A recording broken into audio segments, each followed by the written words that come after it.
Hi everybody, we're doing something totally different. Hello, it is Yogaidr Doctor. It's me, Yogamonyo, and this guy, Mayonnaise Doctor. And we're doing a discussion.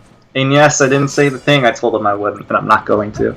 We're doing a Kingdom Hearts 3 discussion because I feel like it is very appropriate for this channel, given how we are platinum trophying every game on the PS4. Even though we're only the second game in. Yeah, and we're nowhere near done finishing that game. Make no mistake. Yeah, and I think we kind of established. I don't know if we have, directly said it, but we're pretty big fans of the series. I would say, especially me. Probably more than him, but we're still good fans of the series, 100%. And we figured, instead of seeping potential Kingdom Hearts 3 talk, because this is probably one of our most anticipated games to collectively. It's already seeped into a lot of our videos, especially Recom. So we don't want to have it seep in even more, because we're just going to be talking about it. So we thought, just get it all out now. Let's just get it all out now. I'm also going to type start here, just so I have an idea of how long things are going on my end. Okay. Man, it's been a while since I've had to type start in the chat for us. Years. So, how we're gonna do this discussion, we kind of talked about this, me and him prior, literally right before recording, is we're gonna kind of have like a discussion in a like a mini review sense, I guess, or kind of like in a way a review would do it. There's gonna be spoilers galore, so if you weren't... Yeah, if we end up using my footage, there's already been some slight spoilers, so, Yeah, and if we use my footage anyways, I have the entire... I think we both probably have the entire game almost. But, yeah, so there's gonna be spoilers galore. So that is something to consider. So if you don't want spoilers, you should leave now, come back once you beat the game, even if it's 20 years from now. When Kingdom Hearts 4 comes out. That's true. Exactly. I was mostly trying to make like a Final Fantasy joke. So we're gonna start by talking about the presentation, stuff like graphics, sound, all that sort of nice stuff. And then we're gonna move on to gameplay. And then we're going to probably move on to the world-by-world discussion, because that could be very interesting on how both of us feel for each different world, so I figured we could just do a quick little world-by-world discussion. And then at the way end, we'll talk about the overarching story, because that's going to be probably the biggest bulk of things to talk about, I would say. Kingdom Hearts. Yeah, exactly. You can't talk about Kingdom Hearts without talking about the story. Exactly. Also, I just want to say to you, Mayo, we're taking over your 5-hour early impressions because of this. You're welcome, even though you decided you weren't going to do that anyway. The time just wasn't right. Which, fair enough. And plus, you probably would have struggled to make... I feel like you would have struggled to make that. Because you would have could have, but like the problem was I just couldn't think of what to say. Yeah, I was going to say either you couldn't think of what to say, or... like the end of the game or something would have maybe changed how you felt about could have all the time though. That's why it's called 5-hour impressions. Like, but, I will openly say I don't stand by like 90% of what I said in my Final Fantasy 15 5-hour impressions. It happens. Oh, that makes sense. Yeah. Well, I mean, impressions. What do you expect? Exactly. So yeah, let's start. Let's talk about the presentation. Let's talk about the graphics first, 'cause I feel like this is a pretty nice stuff. They're pretty good. I'm not much of a graphics person, so I can't really talk too much on how it looks, but it looks good. I can't talk about the specifics either, but damn, this is a nice looking game. Which, I mean, I was kind of expecting, because looking at gameplay footage when it came out, I was like, this basically looks like the movies that it's being based on. For the most part, I was like, I can look at this. Most of them are the like, CG movies too. Yeah, and I was like, Story, Monsters Inc., Tangled, Frozen, Big Hero 6. They're all CG movies. Yeah, and I was like, this looks really good. I mean, I still, compared to when you're playing, I still think when you look at gameplay footage, it inevitably looks better. But I think that also has to do with, like, what kind of TV you have, like, how big is it, and all that sort of stuff. Yeah. But I think overall the graphics, they're really nice. I mean, I don't usually talk about graphics very much in games, but I feel like this would be kind of something maybe. This one's it's acceptable. I would say above average in my personal taste, I guess. Yeah, there is the one kind of little thing which I guess is kind of relevant to graphics I'd bring up, which is presentations. Or not presentation, but like performance is kind of sloppy. But yeah, I was gonna mention that the performance is all over the place. It's really weird because it's really good for me because I have PS4 Pro and I have it locked 1080p without super sampling, which is apparently the best way to play it. Yeah, apparently that's you can almost get smooth 60 FPS throughout the entire game. Almost, apparently. Almost, like there's a couple hiccups, but like I can't ignore the fact that the base Xbox One runs better than PS4 and PS4 Pro at 4K. No, that's so weird. But as for me, who plays on this is actually really nice because you were playing on the PS4 Pro, I'm playing on the normal PS4. I actually this game.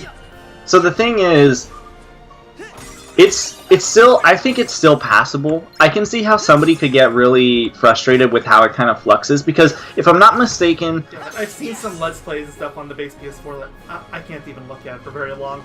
So from what I've noticed is it usually sits between around 30 to 40, maybe 45. It's not capped at 30. The game is not capped at 30. I've noticed that. Like they're trying to. It's basically.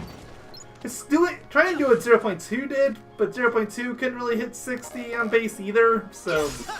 Yeah, and I mean, it's... I can understand how some people find it a little jarring or jittery or whatever, and I'm usually somebody who gets really frustrated at FPS when it's kind of all over the place, but I think it's okay here for me personally, because it's in between 30 and 60. It's usually, I think, around the 40 to 45 mark, but it's, it'll have an occasional drop. Now, the only time it gets really jarring to me is when you go into a world and for some reason, even on the base PS4, it's basically 60 FPS, and then suddenly you move a little bit, and then it suddenly drops back down to 40 or 45. Yeah, I've noticed that on those videos. That's when it really bugs me, because I'm like, oh, this is 60 FPS. I'm surprised it hits this, and then it immediately just drops after 2 seconds, and I'm like, oh. Is there any particularly troublesome spots? Because most Let's Plays aren't particularly far in the game yet, so. I would say no. Actually. Maybe. I don't know if this is a PS4 problem or a problem with my controller, but some of the bigger levels, my controls would lock up. And this was a huge issue for me in some points. Definitely didn't happen for me, but... a good example is, right at the beginning, even though we'll talk about worlds more in depth, right at the beginning of Olympus, for example, the mountain and stuff like that. When you leave Thebes and you're climbing up Mount Olympus, right? There were points, even though it's right at the beginning, where maybe it's trying to load certain things or whatever. But for me, the controls would just lock up. You would try to press forward and it would be delayed out the ass, or you would press down on the D-pad to go to magic, and it would not happen. The inputs were really weird, but this was only on very, very few select places for me. I'll just go offhand. I'll just go offhand and say it only happened noticeably. It probably happened in a few other spots, but where I noticed it, it happened very slightly in Olympus, and it happened very frequently in the Caribbean, which was extremely. Yeah, that's the one I was expecting if it was going to be anywhere. Yeah, and that one was extremely obnoxious. So. Especially during some segment, but that was more of my second visit there, which we'll talk about more later. But yeah, no, that was the only real issue I had in terms of weird frame rate and stuff like that. I don't think the frame rate ever dropped, at least noticeably, to in the teens or maybe the 20s, but not the teens. Nothing that really irks me. Because when I talk about fluctuating, FPS bugs me. It bugs me when it starts going to 10 FPS and then it just jumps back to 30 and it's just all over the place. Yeah, that never happened to me. Not even when there was crazy stuff happening all over the screen with all the gameplay and all the stuff you can do. Not even then it was going crazy. So I think it's, for the most part, even on normal PS4, I want to say it's pretty stable. And it works your PS4. I don't know about the PS4 Pro, but oh my god, your PS4 will turn into what your PS3 sounds like. It gets loud. Can you hear my PS4 because I have the game running right now? I cannot. Okay, so... Oh, I yeah. got one of the older models that wasn't with the fixed fan. And, About that, yes, they did fix the fan. Oh, okay. So, I guess... The day after I got my show. I guess that's the most we can talk about, you know, that sort of department, but I guess we gotta move on to the sound, which I think this is pretty obvious. The music is amazing. Not a surprise. Short part, it's good. It's good, yeah. I mean, the only issue I think I had in terms of actual sound is when you're going around and talking to people, you can barely hear them. It's such a minor thing, but you can barely hear them. Yeah, that I noticed. Like, I noticed this from literally the first world, like when you're saving people and then, bam, suddenly I'm talking to them and I'm like, could you speak louder? The amazing soundtrack is overtaking your voice. Or turn down the audio, like we don't need another Sonic Picture 2 issue. But luckily, it's only an issue with when you're playing stuff in-game and it's not really, like, that stuff like that barely happens, because this game is actually fully voice-acted, which is a first, too. Yeah. Which is really cool. It's not 100% a first. Yeah. First for a numbered game. Yeah. But it feels... First by Sleep and Bring Up Distance did that, too. Yeah, it feels very nice, though, that I don't have to read all the dialogue, I guess. It's such a small thing, but, you know, the small things, I think, really back up, yeah, in the end, because it could have been really bad. But, yeah, no, soundtrack's amazing. They reused a lot of songs. I'm not even upset about it, because they reused, like, every single good song. What, did you think they were not going to bring the songs back? The only song that I didn't like was hearing Traverse Town's battle theme every time he used the attraction flow, because it cuts the most songs out and it just goes into that song. And I'm like, whatever, okay. I know, it was jarring. that was probably the only issue I had in terms of like sound, besides obviously when you're talking to people and like you can't hear them half the time because the audio was just way too loud. The music, rather. But even then, that's such a minor thing, because I don't think you're going to be talking to most characters. Like, you might talk to your party members on Idle just to hear what they have to say, which I did every now and again. I did regularly. Like, anytime I saw that triangle button prompt show up, I pressed that button on each character at least twice, because they have dialogue most of the time. Every time, like, the story progressed in a world, I would stop after, like, a scene and talk to my party members just to curiously hear what they had, what sort of input they had on whatever situation or whatever was going on. So, but it kind of sucks that the audio is a little loud. But yeah, audio, other than that, I think superb. What do you expect, though? Like, it's Kingdom Hearts.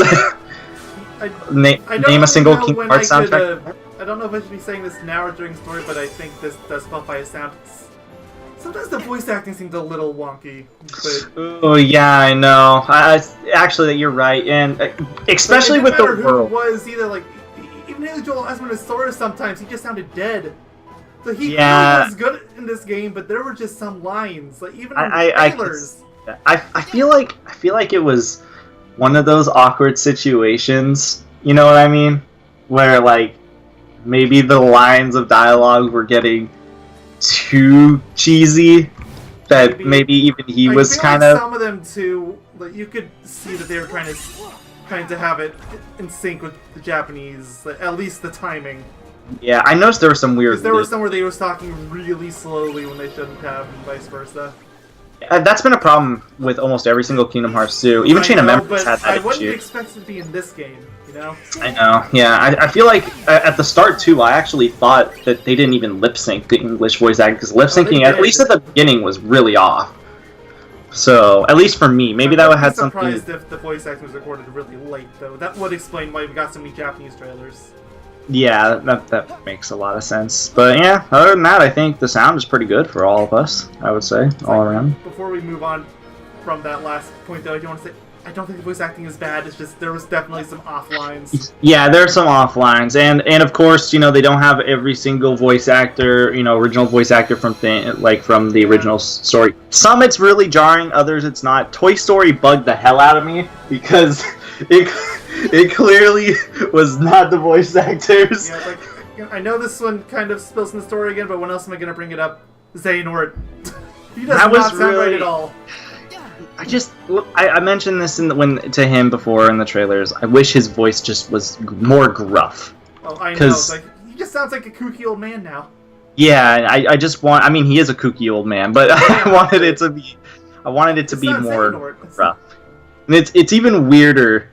I don't want to mention. It's even a bigger jarring thing between Billy Zane vanishing. Yeah, I know. It's even weirder at the way end of the game when that certain character pops up. You know, that was also in Birth by Sleep. So then it gets really weird because it's like, oh man, I remember these guys talking, and there were these two voice actors, and suddenly the voice is radically different on Xehanort, which is, ugh. But you know what? I realized there was no helping it, but wait, this last point, biggest sin. I know why they didn't do this, but it's still the biggest sin. Phil doesn't say a word. Oh, I know. Like that bugged me too. I mean, I do know why. It's because the Japanese voice actor died, but they did it to respect him. Yeah, it's a Japanese thing, I know, but it's still really jarring. Especially like, because the English localization could have added something, even if it was story relevant. I know, and it's even weirder because they mention him directly, and he just sits there and smiles. Nothing. It's like, and there was definitely points where you feel like he should have talked. Like Donald was just calling them heroes. You really think Bill was just going to take that? Well, I guess so. Yeah. I'm disappointed we don't get to hear the games either, but you know, what can you do? You know, and I was here hoping that Danny DeVito would come and reprise his role as Phil. But budget Danny DeVito, but no, okay. Oh, but yeah, that's just the last thing I had to mention there, because it was so jarring when I noticed it. Well, I guess actually, in extension to that, there are at least 2 organization members that don't get any lines too, which bugged the hell out of me also. If you don't know who it is. I didn't notice, but I guess it's Dylan and Alias. I'm just gonna say it offhand. Yeah, they don't say anything. I was thinking of the new organization, not the old one. No, they say things. But yeah, so I guess that's all I can really say there, and I think we can move on. So let's get to the good old gameplay. So this is where it could be different, I think, for us, because we've been pretty on point together so far. Yeah. I think this is probably my favorite game's gameplay. I'm gonna be completely honest. I 100% agree. I have 2 kind of gripes. Well, one actual gripe and one kind of gripe, but I have a few gripes. Well, firstly, having 3 Keyblades was a smart option, because then I didn't have to just constantly change what I wanted to do on the spot. But I never switch. Like, if you're watching this video, I have used the Starlight Keyblade since I started, and I have not changed once. I don't blame you, honestly. I used... That's a start game Keyblade. I used late game Keyblades at the way end, so, personally. But I do... I mostly do, too. Like, the other ones I have equipped are the Pirates and Big Hero 6 ones. Yeah, I that's... like the transformation. I have Kingdom Key, Pirates, and Big Hero 6. So yeah, that's basically what I have, because Starlight is a reskin Kingdom Key. The only time I ever change Keyblades is sometimes I'll change the Big Hero 6 one into the Honey Pot one, or the... what is it called? The other shooting one, because they have blasting, and sometimes I don't want to take a head and then shooting star, I think, yeah. Because sometimes I don't want to take an enemy purely head on, like a big boss or some of the bigger enemies. Sometimes I'll be like, okay, I want to swap to this just to be on the safe side. So I'll swap over to those. While it was still relevant, I tried my best to go with Mirage Staff, especially since apparently it's a top tier Keyblade. But it's just, I don't know. I wasn't feeling it. So the thing is, I am a brute force player. I like big heavy weapons. So I liked it when we got the hammer transformation from Toy Box. I don't think I've used that one once. It's a really good Keyblade in my opinion. I think the Keyblades as a whole are good. I'm actually really glad to, even though some people complained about this. I know I personally enjoyed the fact that there was like 2 variations or 2 versions, one more dedicated to magic and one more dedicated to strength for whatever your playstyle is. I thought that was a really good choice and decision from them, because for the people that want to do more of a mage build, I kind of did like a mixed build, honestly. Like I played like, or rather, a balanced warrior was what I did. I don't yeah, what you did, but... I did balance whatever was on the left. I think that's warrior. No, that one's in the middle. Oh, then I don't know. I can tell you right now. Hold on, I sent it to I don't have my footage. Balance Guardian. Okay. I chose Balance Guardian. Well, oh boy, that must feel pretty awkward right about now. You know things about the game. Yeah, it's It was a waste of a slot. Yeah. I mean, I wanted to do whatever seems really fitting for, like, me, I guess, as a player, as opposed to... I should have went Warrior. But whatever. Literally anything but Guardian. Yeah. I mean, really, you probably should have done Mage 2 instead of Balance, because Vitality's freaking worthless for same reason.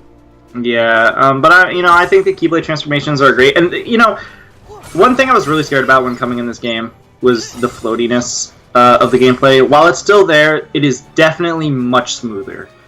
Definitely much smoother, at least compared to like 0.2. Because 0.2, you will like, when you do an air dodge or air slide rather in the air, when you are at the end of that air slide, you will literally like float in place for 1 second. And then you'll start like a rapid drop. At least this time, when you do it, you'll kind of have like a semi-stop, and then you'll start drifting downwards, as opposed to like literally just like stopping and then basically falling straight down almost afterwards. Yeah. It's still floaty because if something's really high in the air, you can just spam X and you're gonna eventually hit them. I did that several times for the battle gates. Yeah, I did too. And you know what? I was totally okay with it because it didn't feel like it was like not smooth, or it didn't feel like it was disrupting the pace of the gameplay. Like it felt great. Magic is fucking disgusting in this game, though. It's not even funny. It is so broken in this game. You could literally, especially like when you get like Thundaga, Blizzara, all that sort of stuff. Mm-hmm. Arrow is. This is like the second most broken iteration of it outside of Kingdom Hearts 1 Arrow, which is completely different effect. Yeah. Because literally, right? Effect alone. Literally, what I do now, especially post game, when I'm just like getting like chests around world and stuff. Literally, when mobs spawn, arrow, run in the middle, spin attack, slow motion, bam! The entire wave is almost gone every time. It is so broken. Or if I'm like enemies that aren't affected by arrow, I just spam Thunder until I get Thundaza, and then bam, I just do that, and they're either dead or almost dead. It's absurd how much damage magic does. I mean, I'm kind of okay with it, but I feel like it needs to be toned down just a little bit. Yeah. Because one thing that we also mentioned too is this game is the off cameras. This game is really easy. There's no critical mode. We've alluded to that too. It's like I died twice the entire game. Both my deaths were in Arendelle, and it wasn't even to a boss. It was a minigame. I died twice too, I believe. And that was under level for most of the game too. Like hold on. Does the end screen thing show your level? Because I have it open. Mine. It doesn't. Okay, because yeah, I finished the main campaign level 32. I finished way below what they expect you. Yeah, I finished it at level like 40 something, but that's because I went around to go get the lucky emblems, which we'll talk about in a moment once we get over more of this, the more core gameplay. Because oh my god, I have a fucking story with that one. I guess one thing to mention too is attraction flow, and I think this is where a lot of people are gonna, and by a lot of people I mean us two specifically, are gonna maybe be a little decisive. They're a little too strong for me, and they came up way too frequent. They're completely overpowered. Yeah, and they came in way too frequent. Yeah, so basically, I've been actively avoiding them. And that's a sucky thing to do when you have to when you feel the need to actively avoid something. It would be fine either if you could still take damage or something. Maybe you could be damaged out of doing take damage, but it's like 90% reduced damage. Yeah, like you barely. That. No, you do take damage. It's just it's so little that you can barely notice it. I never noticed, so... Yeah, they like reduce your damage like crazy. It's actually absurd. Okay, well, the fact that I didn't even notice is a problem in of itself, though. Yeah, like, oh my god. I barely know. I had to look because I was getting hit and I was like, am I taking damage? And I was, and it was like the smallest damage ever. It was like basically you're on beginner mode with like max defense, and I was like, okay, this is fair. But yeah, I'm bad for the 4 Heartless and nobody's. I like them. I really like the flow motion idea, but god, they're so strong. I use them sparingly. I used every new one that popped up, but literally by the time you're in the second world, you basically are gonna see them all. Oh, so yeah, I think there's like 6 total, and one of them is something which is like twice the entire game. Yep. And that's the big Matterhorn. Yep. Which is cool, mind you, when it shows, because this game is flashier than ever. And I understand why it's only twice, because it was very much a scenic thing. But... yeah, and I like it, but yeah, it's just too strong for my taste. I actively avoided it, and once you get to the later stages of the game, it gets really annoying, because then you have like 4 on your L2 menu, or whatever you want to call it, you have like fucking 4 of them, and then you have like 2 team attacks, and then you have like your Keyblade transformation. Oh, I just know. all Like, if you've been up. watching my gameplay, I have an average of 3 things open at once. It's just like Jesus. But also I do think the one thing though I will say though, if there's like a critical mode, like DLC or something, because there's no critical mode in the game, unfortunately. I was told that once you beat the game there was a critical mode, but I was lied to. That lie too. So that's something that people mentioned with the leaks, and it was wrong. Yeah, which is why I still think that December leak wasn't even real, because I still haven't found anything relating to it. Now that I can actually look up stuff relating to the game. But yeah, like maybe in a critical mode, I could see them being really useful, because what you can do is like you can go inside them to gain some of your MP back. Like if you use a cure or something, like then you can just go into flow motion and kind of like abuse that to help regenerate some of your MP. Which, by the way, I'm so happy they made an ability that costs 0 AP, which makes it so you can use all your magic until it would be at like until it would go down to 0. It'll let you use like cure or Wait, something. what ability is that? I don't remember what it's called. It's called like magic, like safety magic or magic. Oh, MP safety. I turned that off because it sounded really bad. No, it's really good. So basically, what happens? It's a really weird description. I had to test it to know what it does. So, if you can spam thunder until the last, like if you were to use one more thunder, it would use your what's it called? It would basically, you can spam thunder until it would have one use, and then it would regenerate, right? So basically, you can have your MP sitting at 0, unable to cast any spell except Cure. It basically means you can spam spells without accidentally using all your MP and then not being able to Cure because you accidentally used all your MP. That's the best description I can give for it. Like, maybe you can turn it on, spam thunder, and you'll see how it'll stop when you have no MP left for thunder. Because if you... That still doesn't sound very good. I think it's very good, because that way I legitimately was able to spam like my spells and not be too worried about accidentally over spamming when I needed cure. But honestly, I barely needed to cure myself as is, so I don't think it really mattered too much in the long run.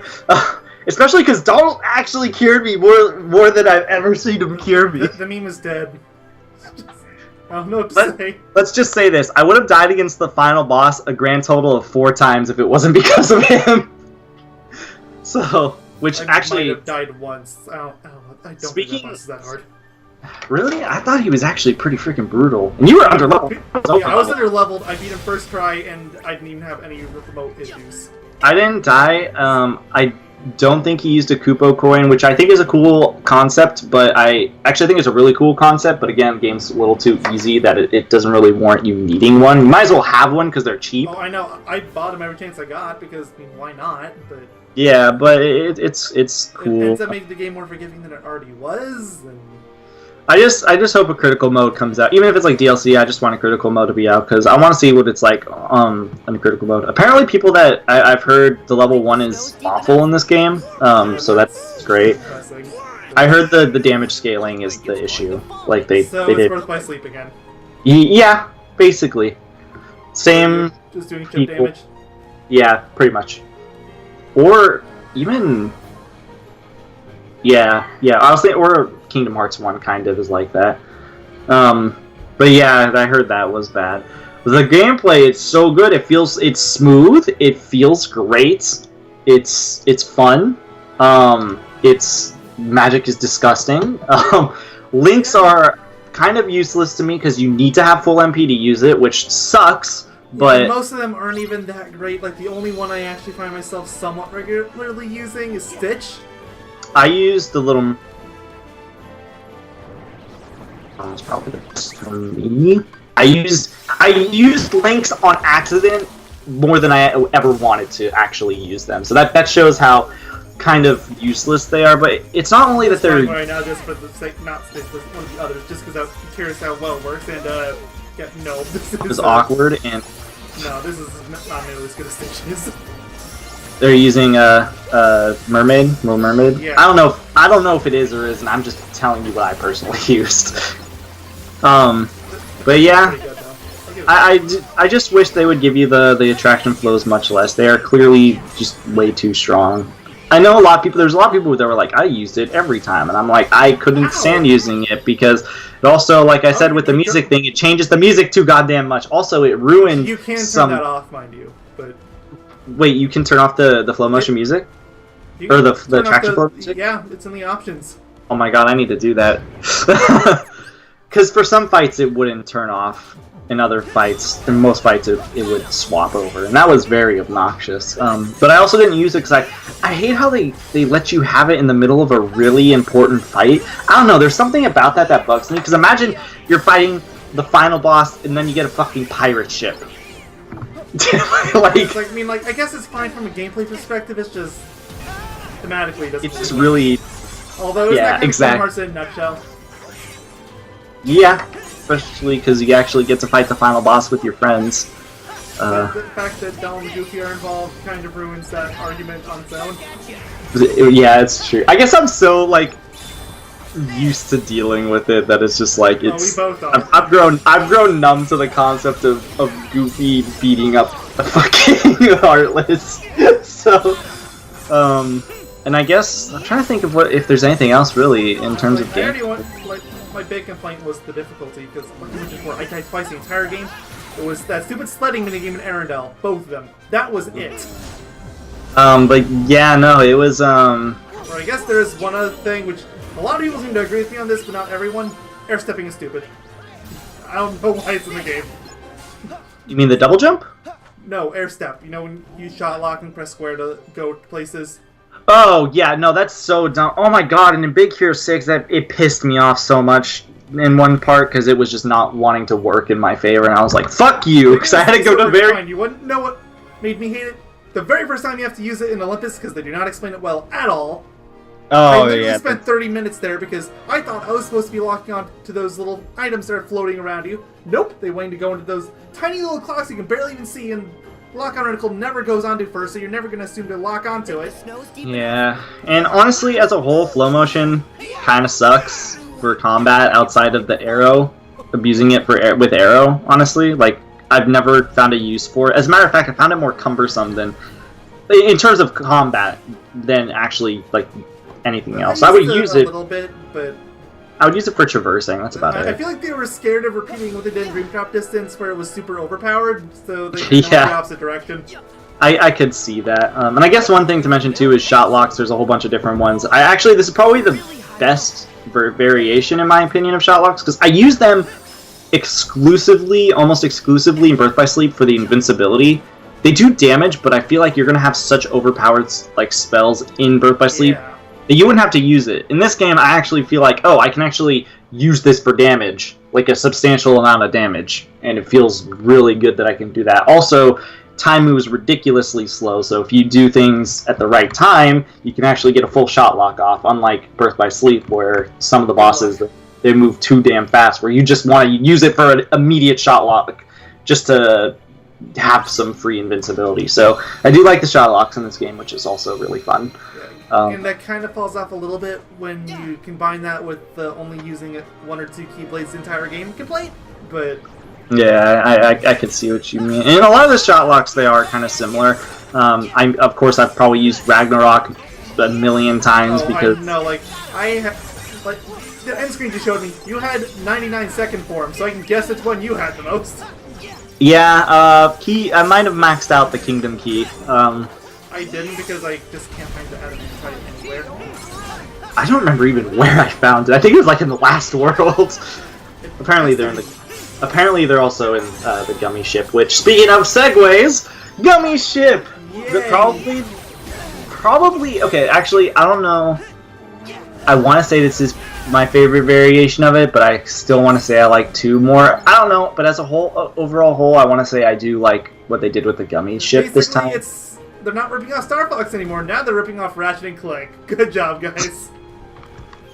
That is the first thing I thought when I saw those things playing. I was like, yeah, it's Ratchet and Clank now. But you know what? I think it was fine. Overall, I kind of want to say it's my favorite because I think the exploration is good. Like, I actually had fun going around. At first, I was like, I don't know if I like this, but then I actually went around and explored for like 30 or so minutes, and I was like, I'm actually having a lot of fun. So, I actually really enjoy it. And I would say it's probably my favorite because it's a mixture of like the Kingdom Hearts 2 style to an extent, and then it's like, and then it has like the free roaming. Yeah, and Ratchet and Clank. Yeah, with the free roaming stuff. I haven't made my own ship yet, but apparently once you do that, it's Kingdom Hearts 1 again. Apparently it's really fun though to make your own ship this time around, which is weird. I've heard a lot of people actually say it's a lot of fun doing it, which is weird because every Kingdom Hearts games with a gummy ship Kingdom Hearts like 1's menu again. I know. But yeah, overall I really like it. I feel like there's a reason to go out, like you can take pictures of constellations and stuff. Oh yeah, speaking of which, you have to. There's a lot of mini games. There's mini games such as taking pictures in worlds of lucky emblems, which you need to get the secret ending. Holy shit! I was really mad about that because the first time I beat the game, there was no secret ending. But guys, it took me 7 hours to get them all without a guide. Don't do it. If you're gonna, don't get them all unless you're a pure completionist or you're on the easiest 5 hours, but I did use a guide. That's that thing. It took me like. All of them, mind you. I had like half of them without a guide. It took me 7.5 hours. Some of them are ridiculous. Oh yeah, for sure. Like there are some dumb ones. I gained so many levels. Like pirates. Oh my god, pirates! I wanted. My head was. I was so done. I did it all in one sitting, and it took like 7.5 hours. It was awful. I don't know why you do that to yourself. Because I wanted to get them all, because I didn't know how much you needed to, depending. I knew it was depending on the game mode. Yeah, it depends on the difficulty, but I got them all because I wanted the trophy. Yeah, and just, oh god, dude. I don't blame you for using a guide. If I ever do it again, I'm using a guide because fuck that. In 20 years, whenever we LP the game. Yeah, because god, fuck that, dude. Because Jesus Christ, it numbs my head just thinking about it. It takes so long. It just takes so long. That's like the only minigame that sucks there. You can take selfies too, but I mean, I don't think I did that once. I did just as a special selfie icon sometimes. Yeah, I did it as a joke. I just did it as a joke, and I guess one thing that might be something for Let's Plays, I guess. Yeah, and one thing I guess to mention too, in terms of things that this is a presentation thing I totally forgot. I hate that they have this during loading screens, this social media like thing going on. I'm personally fine with it. It's jarring, but it throws me out of it. Like, oh my god! Imagine you're in like the last world and that shit pops up. It doesn't, thankfully, in the last world. But imagine if it does. Like, really? Really? Who's taking a selfie here? Why is Riku who took this picture of Riku in the Realm of Darkness?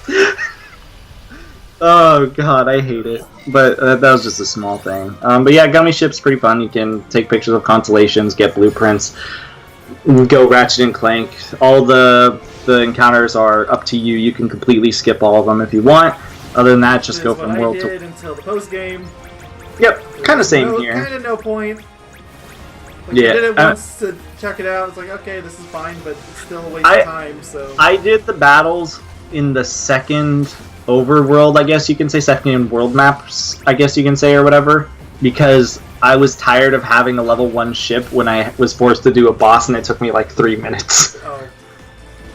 And then there was no other bosses after that I had to do, which really made me upset. Except for the last one, I think. Oh wait, no. At that point, I already had like a really good ship, so it didn't even matter. But yeah, and I guess that's good for the game. That's mostly it for the gameplay. We really like it. I think it's my favorite. I like it more than 2, which I didn't think was going to happen. I actually had the lowest expectations for the gameplay, and highest expectations for the story, which I think most people probably did. And I think that's. It's kind of funny hindsight, but. Yeah, I know, and I think I think they did a really good job with the gameplay. And if there's any more Kingdom Hearts games that are on consoles, hell, even if they're on like handhelds, that's what they're called. I almost said mobile. Like, would they even? It basically has to be a mobile game at this point. Like, all that's really left in the mobile market is Switch, and that's still a console technically. So. Yeah, I guess technically, but yeah, no, I really hope. I hope that they keep this sort of style, maybe improve on it even more. I'd make it a bit more less floaty, maybe, and more balanced. Even the floatiness didn't even bug me, but it's just little like nitpicks, I guess, if anything. So I think we can both agree that the gameplay is pretty damn ace, on all fronts. Like, maybe they could just work on the floatiness a little bit, like you said. Add a critical mode. Please fix the air stepping. That was Other than that. Also fixed my gosh dang inputs when I'm trying to double jump. That was annoying. That might be a console issue, because I've never had that. But... Yeah, it might be. I mean, I also had that weird delay issue on those and your PS4 controller's kind of just been wonky anyway. No, it's actually been really good for the past few months, surprisingly. I think I've fixed it somehow, for now. But yeah, so now we're going to have a little World by World discussion here. This one's pretty simple. I guess we can just talk about what we did like and what we didn't like. So we're going to go by each world that you go in. We're going to try to avoid the main story plot points, but we're going to talk a little bit about some of the Disney stories and stuff like that. We'll vaguely talk about some of the plot lines that happened for the overarching story that happened here. So, Olympus, really great introduction level. Really great introduction level to me. I actually don't like it. It's really? Probably my least favorite level in the game. I was actually really turned off by the game at first because of it. And yes, part of it is a stupid air step. I will openly admit to that, but it's fair. But yeah, no, I think it's a great. It's better going back with all your abilities, but the first time through, it felt like such a slog. Some parts I can see that for me personally too. Like almost the entirety of the city area was just meh. Yeah, I mean, I like the Mount. It's nice going back. But yeah, the thing is, I like the Mount Olympus part a lot. I think is what I mostly think of. Yeah, the city part it's okay. It's the beginning too. I don't know, the mountain's kind of similar issue. Like, it has an opening area. It's kind of open, which it's nice, but that's really all I can say about it. It's nice. It's one of the biggest worlds in the game too, like by sheer size. It might be the biggest outside of the Caribbean. Actually, I wouldn't doubt that. I don't know the world size by size, so can't confirm or deny that. Oh, neither do I. I'm just trying to go off like memory, I guess. But I thought it was pretty good. The boss at the way end was a little disappointing. I didn't really enjoy the boss too much. A lot of people had issues on the Tornado Titan, but I didn't. Yeah, I thought Tornado Titan was... Most of the bosses in this game were super easy. Yeah, like Tornado Titan to me was... I mentioned that before with the no dying thing, but there's nothing hard about this game. Yeah, and Tornado Titan, I don't know, it was easy. A lot of people had issues with it, apparently. Rock Titan, very easy, but was fun. Yeah, I killed him first try, too. Overall, it was pretty good. I also liked, even though this is like a minor thing, I liked how you went from like a fiery city to the Mount Olympus, and then it gets more rainy as it gets higher. Cloudy, turbulent, whatever you want to call it. Yeah, I like that. It was pretty cool. Olympus, you finally get to see Zeus. It's been long. Yeah, and you have to get a picture of him too. It's a part of the synthesis, which we're not going to really talk about, but I'm just going to say the synthesis. We're not done a post game yet, so we're not going to go over that too much. But I'm just going to say though, I think this is probably one of the worst iterations of the synthesis. But that's really difficult to achieve. So good job. Yeah, I know. Mad. But yeah, it's dumb, especially because a lot of things need like they give you just to really quickly go on synthesis. They will literally be like, you can get a defense boost, power boost, and AP boost, and all this stuff. Like a magic boost as soon as like you open up the synthesis menu and you're like, oh my god, I can? No, you can get that shit late game. You can get it's HP just boost because those are super easy to make, but everything else. Oh, I know. Everything else, yeah, no, everything else you need to literally almost be at end game to get what you want. So, which sucks, but yeah. Olympus, I thought it was good. I'm actually a little surprised that you didn't like it, but you know, I can understand, especially now reflecting on it. Yeah, the fire in what's it called in the fire city in Thebes sucks. Not have fun at this level at all. But the only yeah, other which one is I can think of or actually no, there is one, but I'm gonna say my piece on that. But so I guess we can probably move on to the next one, which is Twilight Town. Very small. It's actually a town. There's people in it. that's the most noteworthy thing. There's people, but there's people in the Olympus world too. Which I heard people. I know. I heard people complaining though that they didn't make Twilight like they. So like you can't go to like the Sandlot and all that stuff, and I'm like, I don't care. It's actually a town. Like I won't deny missing it though. It feels really small. It does, but it's a town. The sewers don't make up for that. Oh, definitely not, dude. That's all they could think of. They're like, how do we make players excited? They extended that woods area a little bit, but that's it. Like you have nothing from the mansion. You can't really explore the town at all except for that one tram station section. Yeah. And then the only thing really noteworthy to talk about here is, well, there's two things. One thing you didn't put was Winnie the Pooh, but we might as well fit it in here.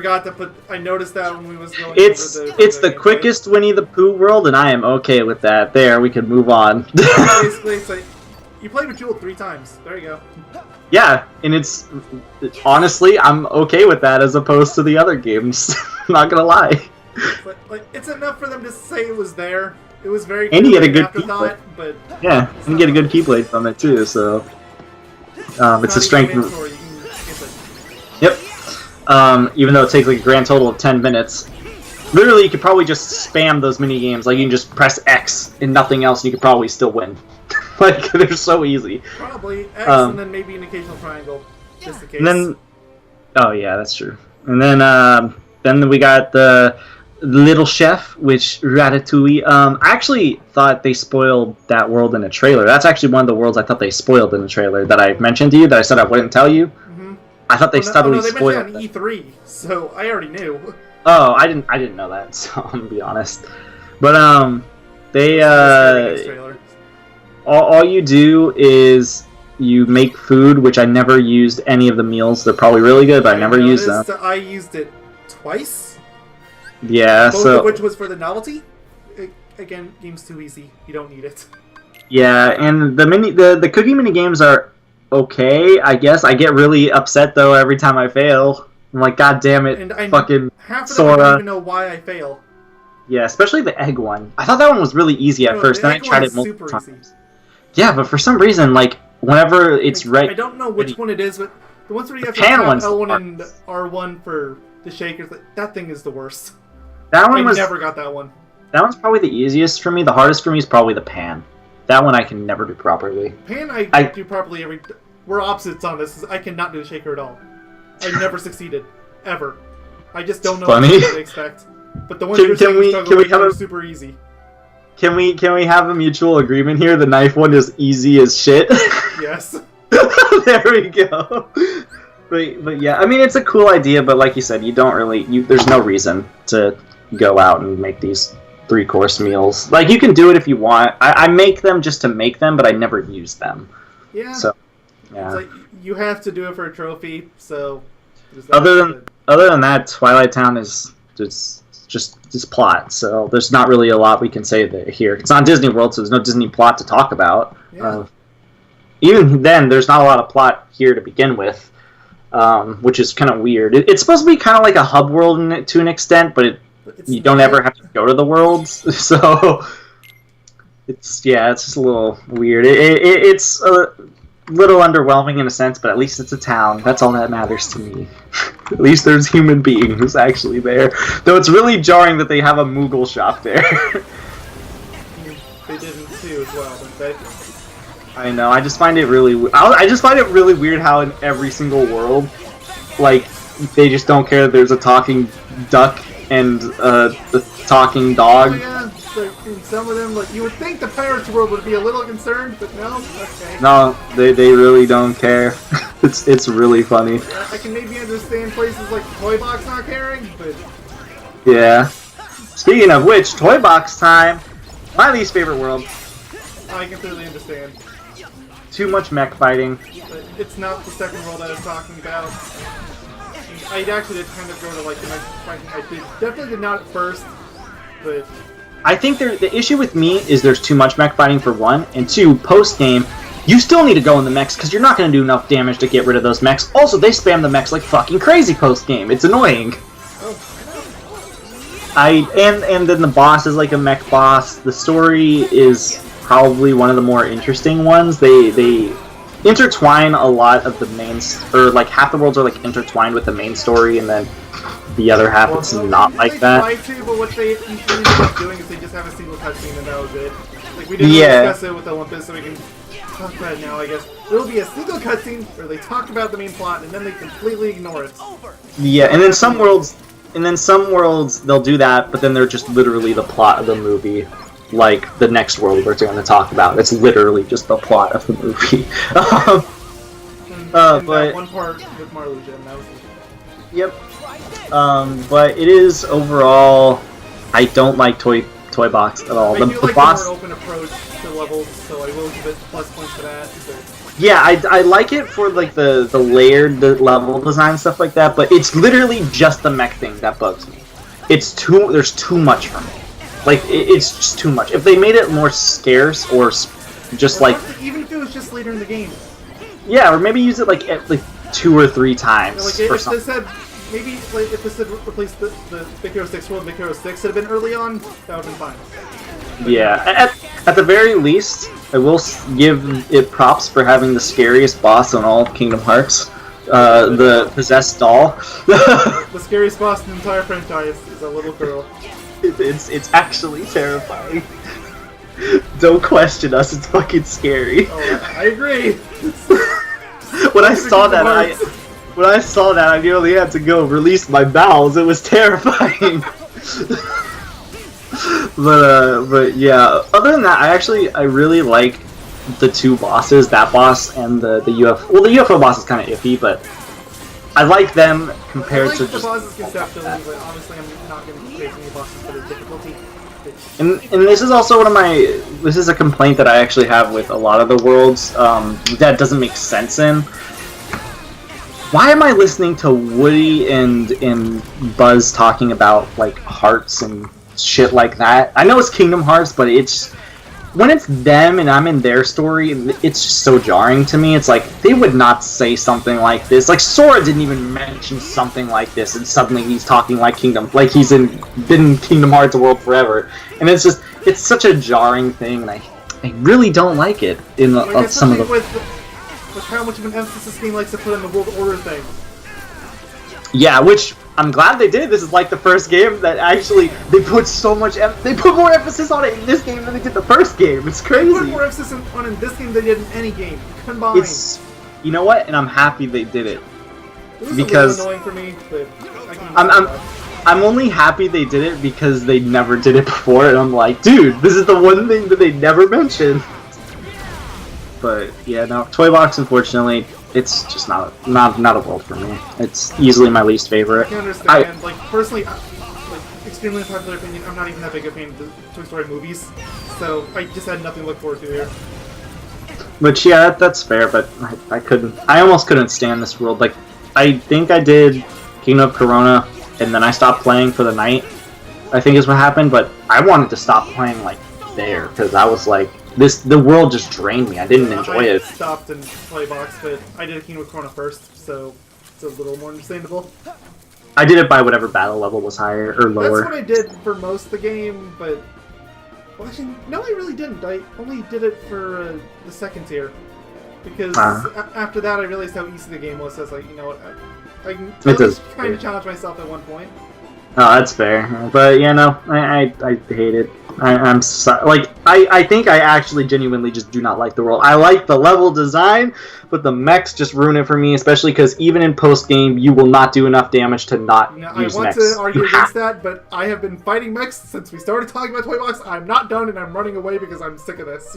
Yeah, exactly. Like, yeah, fuck Toy I'm Box. 65 right now, and I just cannot do damage to these guys. So, next, Kingdom of Corona. It's, you like Rapunzel, because you're gonna get Rapunzel. Actually, I was looking least forward to this world, and it ended up being probably one of my favorites for some reason. This And I think one of my most anticipated ones. Yeah, I'd say it lived up to it. I think the reason why I liked it as much as I did, though, is because Toy Box was before it, and I was like, I can actually play the game! I can actually do the cool combos and stuff. Like, I think that's genuinely the reason why I like it as much as I do. But yeah, no, I think it's a lot of fun. I know they basically retold the story literally from the beginning of the movie to the end. Yeah, they did that a couple times. But you know what? World too, but yep. They didn't do it in Pirates, even though some people are trying to say they did. No, they did not. I have not seen the Pirates movies, so I cannot vouch for that one. But yeah, no, I really liked Kingdom of Corona. It looks really nice. I like the movie a lot. So I think that also that might be part of why I like Corona more than Toy Box too, just because I like it more. Which again, makes. I completely understand people liking Toy Story. It's just maybe I watched it too late. And yeah, I don't think I watched that movie till like 2005. Yeah, I watched it as a kid. It loses its luster after that.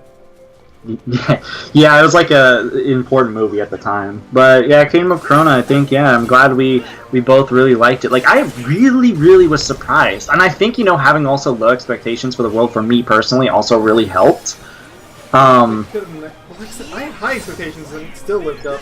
Yeah, and I'm just because, like, glad. Going back to presentation for a second, I think this world might be one of the best in terms of presentation. This looks so good. Toy Story? No, Kingdom of Corona. Oh yeah, I know. The forest is so beautiful to like run around in. It's so much fun. And Rapunzel is adorable as ever, so that also helps. But I like it. I like the final boss in it too, which is a lot. It's actually one of my favorites, which is surprising because it's just a Heartless. But yeah, and I thought that was really cool. Really fun overall, it was great. I love the dancing part too. I'm glad that they put that in. I'm so glad they did. I'm probably not going to like it as much when I go for 100% because one of the trophies requires you to get a ridiculously high score on it, but... Oh my god, there's a trophy for... I got like 50,000 points and I thought I was good. I got the ability from it and I'm like, sweet. I never have to do this. I think. Oh, that's actually not that bad, actually. If you know what you're doing, ittle take like 4 attempts, I think. Oh, okay. Yeah, it's actually not as bad as you would think. I haven't tried it. I wasn't as... I'm a fan of it for story reasons, but not so much for gameplay. Yeah, I mean, I thought it's great. The only issue I have with it is kind of re-trekking through it because it's a very, very, very linear world. Oh yeah, it's one of the most linear levels in the game. Yeah, so going for the lucky emblems was kind of annoying because I had to go through the entire world, like scale it twice, and it's just stupidly linear outside of like the wetlands, I think, and then the wetlands marsh. Yeah, and then the main town. So. You barely get to explore in the story mode. Unfortunately, but yeah, it's a great boss, great Keyblade apparently from it, which I never used really. One of the best ones I tried for a while. It's good, but it's just it didn't have the power. Better. It didn't have the power for me is the issue. Because I'm like I said, I'm more of like a brute force person. Oh yeah, sure.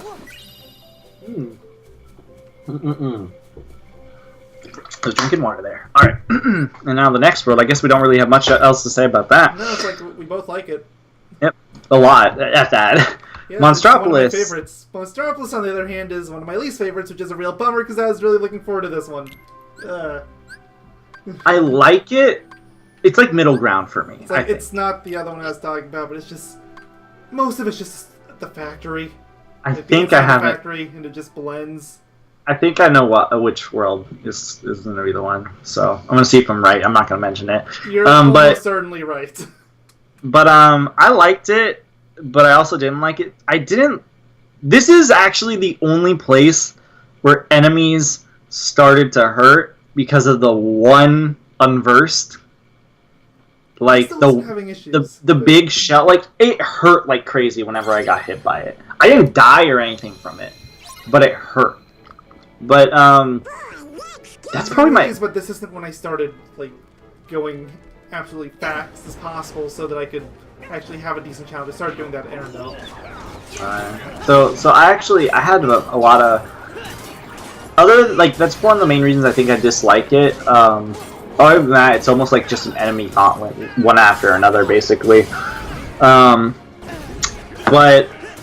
this boss probably has one of my favorite world bosses, actually, because this boss, you actually have to, like, you can't just press X the entire time. You actually have to block, otherwise it's gonna keep hitting you. So I think. Block because I barely ever block. I did. Well, I use shot blocks to get around it. Fun fact, everyone, you can block in the air. Yeah, it's really. Let's mention that. It's great. It's a nice feature, but I never use it. You're gonna need it for the super boss. I already fought the super boss, and no, you don't. Oh, I needed it for the super boss. Super boss still falls under the easy category, unfortunately, for me. I think it's only the easy because you can do it at like level 60. Exactly. I think is the problem. It's basically this game's Sephiroth. Except easy. Sephiroth. Okay, yeah, I'll take that. I was referring to that, not Cage 1. Okay, yeah, I was like, I don't know. Kingdom Hearts 1 Sephiroth is really hard. But yeah, Monstropolis. I was a little disappointed too. There's a too. little fan service in the first few worlds, which shall apply, but that's about it. Yeah, like yeah. This one doesn't follow the plot of the original movie whatsoever, which I actually kind of prefer. So it's also really weird that there's no monsters besides yourself in there. Also, Goofy is scary as shit. Jesus Christ. Whew. I guess sorry. Goofy scares me in that world. It's because he has individual eyes, and I don't like it. But yeah, it's just hallways and doors and stuff. That's also another really. It's not a bad level by any means. Like once you figure out where you're going, it's middle ground for me. So that's also a really annoying world to get all the lucky emblems into. Yeah, there's some bastard emblems. Yeah. But overall, it's okay. I mean, I prefer the out of the factory section more. Yes, absolutely. 100% agree because it actually stands out a little better. Yeah, I kind of wish they kind of did maybe a little more, something a little bit different. Like for Galaxy Toys and Toy Story, for example, we never saw that much Galaxy Toys in the movies. Oh yeah. But so it was and this world had the most potential too. Just go into one of the doors. Infinite universes, basically. Exactly. Which is even weirder when you think about World Order and stuff. Why do they never comment on that? That was baffling to me, because, like, Mike straight up says it to the team. He says, yeah, no, she's from another world. It's like... And, like, okay, they know about other worlds. I guess we can drop the act. Nope, we gotta keep the order. We're exterminators. Also the only world we're unversed to appear in, but I guess we'll talk more about that about the story. Yeah, I guess we're both kind of similar. I think you like it less than me. It's just middle ground for me. I would say it's middle ground, but lower middle ground. Yeah, I'd probably say it's just like straight middle ground for me, so that makes sense. Next world, Arendelle. Look, this world is the other bad one. Okay, I was right. Yeah. It was either this or the Caribbean. Who hates the Caribbean? It's out of place, but it's good. Oh yeah, no, we'll get to it. I have a lot to say about the Caribbean, actually, surprisingly. This world I hate because they follow. It's like the movie, except, firstly, the fucking snowman mini boss, annoying as shit. You mean Marshmallow? Marshmallow, yeah, that's the same. Thank you. Annoying as shit. Team member, come on. Oh, dude, when I got him, I was like, dude, these enemies don't understand. When they get those ice claws, they get to feel what I got to feel. Because that annoyed the hell out of me. This world, again... like that boss a little bit. But... No, I like the boss. It was just annoying because of that section at the way end where he kept spamming it on me. Yeah, I just don't like this level because it's so easy to get lost. This is one of the better final bosses, too. I know, this is another level that was awful for fucking Lucky Emblems. Jesus Christ. one of the worst in the game for me for that, just because Yeah. good luck spotting. Some of them were just absolutely cruel. Like there'd be one of them was a tiny little design on the side of a tree. Yeah, Like how I does you know. find that? Some are just ridiculous, but yeah, no, this I can see why people wouldn't like this world. I'm honestly middle ground, but on the lower side of the middle ground. This either One this thing that or really- this is bottom for me. I'm not One 100% thing sure. that really pissed me off about this world was that you literally got knocked down 3 fucking times, or twice, or whatever, and that just annoyed me. I was just like, okay, let's go back up. Oh, we're pushed off again. Let's go back up. Oh, we're pushed off again. Though I do think as much as I think the snowboarding section's meh to me, the funny thing about it is I find it hilarious how far down you go. Because you get knocked down a little bit, and then you get knocked back so fucking far that I was just like, how am I even going to get back to the top now? I just thought it was really funny. Yeah, I'm looking through the gallery right now for the lucky emblems. These were awful. Yeah, one of them took me like 30 minutes. And I it was buy it. like... Ah, God, it was just... I don't even remember. It was Probably the one where... tree one. No, that one actually I got on my main playthrough. That actually seems impossible, but good job. This one was the one that I had issues with was the Mickey head that's in like snow on the rock. That one I got my first playthrough. That one I could not find it. I don't know why. I like scoured that entire level or section that it was in like for 30 minutes and I could not find it. It was so obnoxious. But yeah, I think this again. I think it has one of the better final bosses battles for the world. Though I would agree, but I honestly can't even remember what the final battle of this world is. I only remember marshmallows. it's basically like Scar, except you're not in a stupid form. So you're fighting a lion? Yeah, it's like a big snow wolf. I don't remember that at all. So it left no impact, clearly. I think you just hated the world so much you were like, I don't want to remember this. Maybe, like, if I think of it that way, then this world's definitely worse than Olympus. Yeah, probably. I mean, at least you could remember things from Olympus. Yeah. The Ice Labyrinth, it's just, it's whatever. And I don't know. like it. They force you to use that stupid air step mechanic again, so... Yep, and one thing that I hate about it is that first of all, I don't know how that big of a fucking labyrinth was made. And secondly, why didn't they just climb out when they had the chance? They're dumb. That's all I've got. They should have froze to death too, so... They even commented on that! Yeah, I know. But yeah, it's meh, and also they literally rotoscoped. This is the only world that has songs. Of course, they have to have "Let It Go." They literally just rotoscoped it. I'm almost I heard the whole rotoscoped. fandom. I heard the whole fandom fuming, and I was just laughing the whole time. Just You know, you want to know why I'm pissed? Because they didn't put "To Be a Man" in Mulan. You're telling me you're gonna put "Let It Go" in, and "Do You Want to Build a Snowman," but they're not gonna put "To Be a Man"? This is a fucking sin. You can't do that. I'll actually defend. Like, if they was ever gonna do it, it's gonna be "Let It Go" and Frozen. I know, it sucks, but it almost feels like this shows how long of a development this game has had. Yeah. because I made it in the peak of its popularity. yeah, because I feel like this is one of those situations where it was. Yeah, but this world's below average for me. You hate it. So the next world is the Caribbean. Finally, I can talk about a world I actually like. Like, I really, fucking really love like. this world. This is a really good world. It feels way too much like Assassin's Creed 4 Black Flag, but I don't even care. That's a good thing in my book. It just doesn't belong in Kingdom Hearts. It feels fun to sail around and actually feel like a pirate. The only thing that I hate about sailing is there's Heartless appear way too much for me. Well, you can ignore them. That's the thing. Yeah, but they also can die in one hit, so they're really easy to get Exactly. somebody. Most of them can die in one hit. Yeah, but I like the post game version of it more than the first version sucks because you start in underwater combat, which thankfully is much better and you can actually block and shit. But I still didn't like how they did that immediately. I was like, oh, this is not a good spells are start. different, and by far my favorite spell in this game is water. Yeah. You can't use water in water. It's terrible. It doesn't let even you. work. But they just try to block it.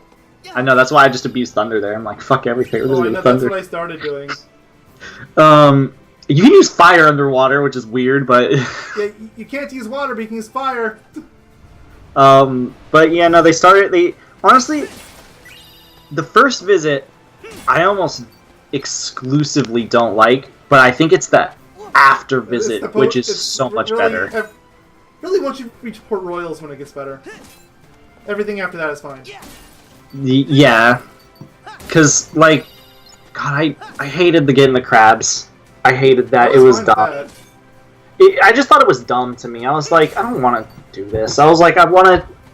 I think the thing that frustrated me the most about it is it just took too long, in my opinion, to get all those crabs. Because you had to get like 1,000 or something ridiculous, and they came in bunches of 200, I think. Oh, 200 to 300. It's definitely not 1,000. Because I don't either way, total. Either way, it was like too much for me. I'm like, because they only give you like bunches of like 10 or something, so it was annoying. Unless you go immediately to the fortress or whatever, the prison. Because if you go there, there's a lot there, so I would just go there. That's why I didn't mind as much, because I did. Yeah, I didn't go because I noticed it's like, I wonder if I can reach there, and I can. The Caribbean, and I think we can have a mutual agreement, absolute worst for Lucky Emblems. Yeah, this world is way too big for its own good. Yeah, especially for the Lucky Emblems. I do like it overall though. I think the final boss is also good. Playthroughs, it's great. Yeah, and people only buying this game for this world, and they probably won't even be mad. So I'm glad that outside of the main trio, they don't look nearly as jarring and out of place. They still do, but not as bad as it's like Kingdom Hearts 2. Sora actually kind of looks like he belongs. Like, he's definitely still cartoony, but yeah, in the game or not in the game, and the world is just so beautiful. Like, the entire world is so nice looking. I'm impressed he was able to make that work on base hardware. Yeah, I know. It looks so good. But I was having a lot of control issues in the second half, which sucked. I don't know what that was about, but it was annoying. But yeah, no, I love this world. It's great. In my opinion, it's probably one of the best worlds, like you said. Might actually be the best. Yeah, it's one of my favorites, along with Rapunzel, I would say. Yeah, I'd say Rapunzel and Big Hero 6 are the contenders for me. I think we have the same top 3. Yeah. Because that's my top 3. It's like, I would say Big Hero 6 would be number 1 if it's a little bigger. That's my only gripe. Also, I think this is the first world that had a humanoid battle. Because you fight Davy Jones, and that was fun. Oh, yeah. That was actually a pretty cool battle, too. I mean, I guess unless you count the doll thing from Toy Story. Nah, I'm not counting that. I mean, like, it's a true humanoid. I mean, true humanoid, like, your size, like, as if you were fighting, like, an organization member from Kingdom Hearts 2. Think of it like that. So, but yeah, no, I'm glad we both really like this world. It feels great pirating around. Yeah, I still think it doesn't really belong in this game, but it's really good. At least it's good. They try to condense the entire story of At World's End, and everything went by too fast. Yeah. So I haven't seen the movie, so I can't really talk about how it converted or any of that, but it's really weird. I think they just try to fit the entire movie in one, and that was their mistake. Because the world would have to be much longer to make it all work. Also, it's really jarring in that world, because technically you're working for no good guy, because everyone's shady as shit in that that movie. Technically, Jack is not a good guy at all. Even in the world, they make that obvious. Yeah. So yeah, it's pretty good, but I guess that's what happens when they try to adapt a PG-13 movie, you know? Yes, so yeah. Oh, that reminds me. You know when he's holding the chest at the way in, where that has Davy Jones' heart in it? Mm-hmm. It's just really funny because in the movie he's holding the heart, but I feel like they rotoscoped this, so it's really jarring when he's holding the chest in the knife. Oh, and that also reminds me too, Rapunzel, you clearly watch somebody get stabbed and there's no blood on the fucking knife and it bugs me. There's no blood whatsoever, and it's like, I get it, but... Yeah, I understand why, it just bugs the hell out of me. But yeah, that's Caribbean, a really good world. Do you have anything else to add? Huge step up from from Kingdom Hearts 2, where I think the gimmick really... where a lot of people will say it's one of the worst. I think it's just the gimmick. Yeah, I'm pretty sure it's honestly just the gimmick in the gimmick Kingdom Hearts in 2. Kingdom Hearts 3 works. Yep, and simple Like, and copy easy. Assassin's Creed. Who would have known that they made such a fun pirate game inside Kingdom Hearts? It's kind of depressing to think that the next best pirate game after Black Flag out there is probably Kingdom Hearts 3. I know. It's like, am I wrong? No, I hope Skull and Bones is good. Like, that's all I can think of. I know, that's it. Like, what am I supposed to say? Ark or Atlas or whatever it is this contender? You want me to lie? Alright, so let's move on to the next world. Alright, San Francisco. I've been hovering over this icon forever, so... Woo! Good world. Yep, I already kind of spoiled my opinion on it. It's my favorite in the game, bar none. It's so short that my only downside is one, so short. It's easily like the shortest. It's the shortest world, and well, yeah, really, that's it. It's short. My only other complaints are both bosses fucking suck. I was fine with the bosses. I actually really like the Baymax one. I do not like that one. Also, this is just this is a nitpick, but Baymax's team attack has no oomph to it, and it feels like I never want to use it. Like, it does damage, and it does a good amount of damage, but it has so little impact. I will give you that. Although, the thing part is, by this point of the game, I just didn't want to use team attacks anymore because they were so slow. I only used ones that are like really good, like Duck Flare or Flare Force, whatever it's called in this game. Yeah, I used the Duck Flare one, Flare Force, whatever. And I used the Goofy Bombard one because that was did not huge. use that one because it was too slow. It's slow, yeah, and I can understand. It's just a really big AoE is why I use it. But yeah, dude, I want to mention, I fucking love the music in this world so much. Oh yeah, it's like probably the best in the game. So good. Yeah, like the night theme. I was not like the Lucky Emblems here are also pretty hard, especially because it's a huge open world. Until you realize most of them are up in the air. Yeah, so I did them all at night, and I love just even though technically an idea because one of them is only possible at night apparently. Yep, I don't think during the day many heartless or enemies appear, but at night it's like we're all. There's still a lot during the day. Oh, okay, but I think it looks nice. I had fun with the little like Superman 64 minigame is what I'm gonna call it. Whatever it was. The AR training or whatever. I mean, it was good. And it was fun seeing all the characters in a new setting, not following the story. I really like Big Hero 6 as a whole, so it was great to one again. It's weird. It's one of the. I don't know if I want to say it's the most despised Disney movie, but it's the one that people just don't give a damn about. It's underrated. I think it's just under-talked about. I love this movie. It's one of my favorites. Yeah, I think it's just under-talked about. I don't think anybody necessarily dislikes it. I think it's just not talked about. I mean, I guess it is trapped by two giants, so... Yeah, that's true. But, that. yeah, this world overall was great. For me personally, outside of the bosses, and that's really it, honestly. I liked everything about it. It's fun playing as Baymax. You also get 2 Baymaxes. But you know what's better than 1 Baymax? 2 Baymaxes. I actually really hope if they ever do make Big Hero 6 2, which they don't. There's no way, considering fan reception. But if they do, I actually kind of hope they do at least somewhat follow what this game did. Because it actually kind of felt like Big Hero 6, amazingly. I know, it's great. It's baffling. And all the characters, I don't know if they're the same. In the original movie, some of the characters were kind of one-note, admittedly. Yeah. And now they kind of still are, but they're much less, so... Yeah. And it's more forgivable. Yeah. And it's just overall, it's just a lot of fun. So, I'm glad this world does the thing. And I guess that's it for the main Disney worlds. We're gonna just briefly talk about the last 3 worlds, because they're all very plot heavy. Yeah. I'm just gonna say... It's really good, and we're gonna have to wait till the story. Yeah, but I think not a huge fan of it. I would say it's probably still upper middle. Maybe not even that. Maybe just middle. I still feel like I might like Toy Stories a little more. I fucking hate Toy Story. God, I hate Toy Story so much. You only really hate it for one reason, though. It's literally just the mechs. I know, but you have to use it so much that it's so unforgivable for me. Like, you have to do it so much. That's my biggest issue. But, It didn't I guess... bother me as much, but... Maybe I'm I guess we just get more to... expecting a change or something. We get to talk about the story now. Now this is where things get spicy. Wait, The story. We didn't talk about the last level. Oh, that one's okay, I guess.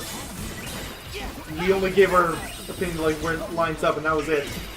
Okay, so Keyblade Graveyard and everything that precedes it is pretty cool, and I like it, and it's fun. There.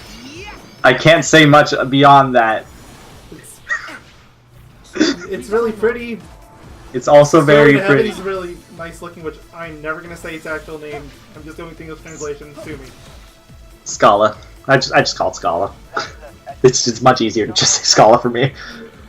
So yeah, Scala's nice. It looks beautiful. The final world, which is literally what it's called, it's pretty cool, I guess, Despite not visually. being the final world, it's the third to final world, but Yeah, I know. I was lied to. it's nice for what it is. And yeah, it's. I just think it's a really good world for. It's a lot of fun. What you get to do. That's all I can really say without going into The Graveyard is spoilers. just a bunch of boss fights. Yeah, Scala is just a boss fight. Final multiple world, boss fights. Final world is a mini game basically. Yep. A very confusing mini game in the story section we will talk about. Oh yes. So I think at this story. point we can move on to story. Just out of Okay, curiosity, so- I'm gonna check. How long have we been going? like 2 hours, I think, almost. No. No, like an hour and 20. Yeah. So, Still longer than I thought we would, though. so,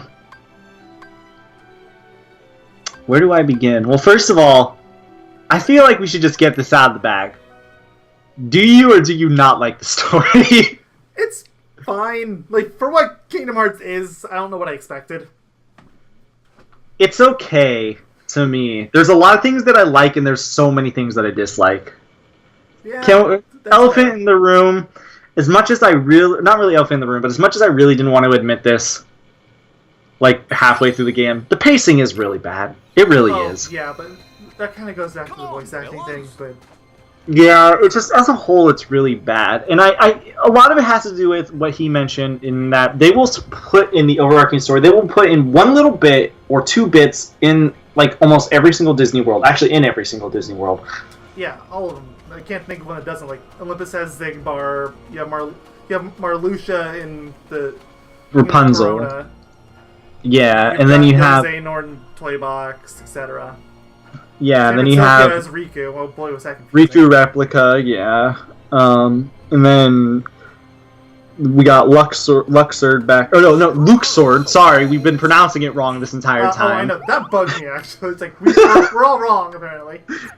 Luxord, which I'm never gonna get used to calling him that. Oh, I'm still gonna call him Luxord. I'm pretty sure in Kingdom Hearts 2 they called him Luxord.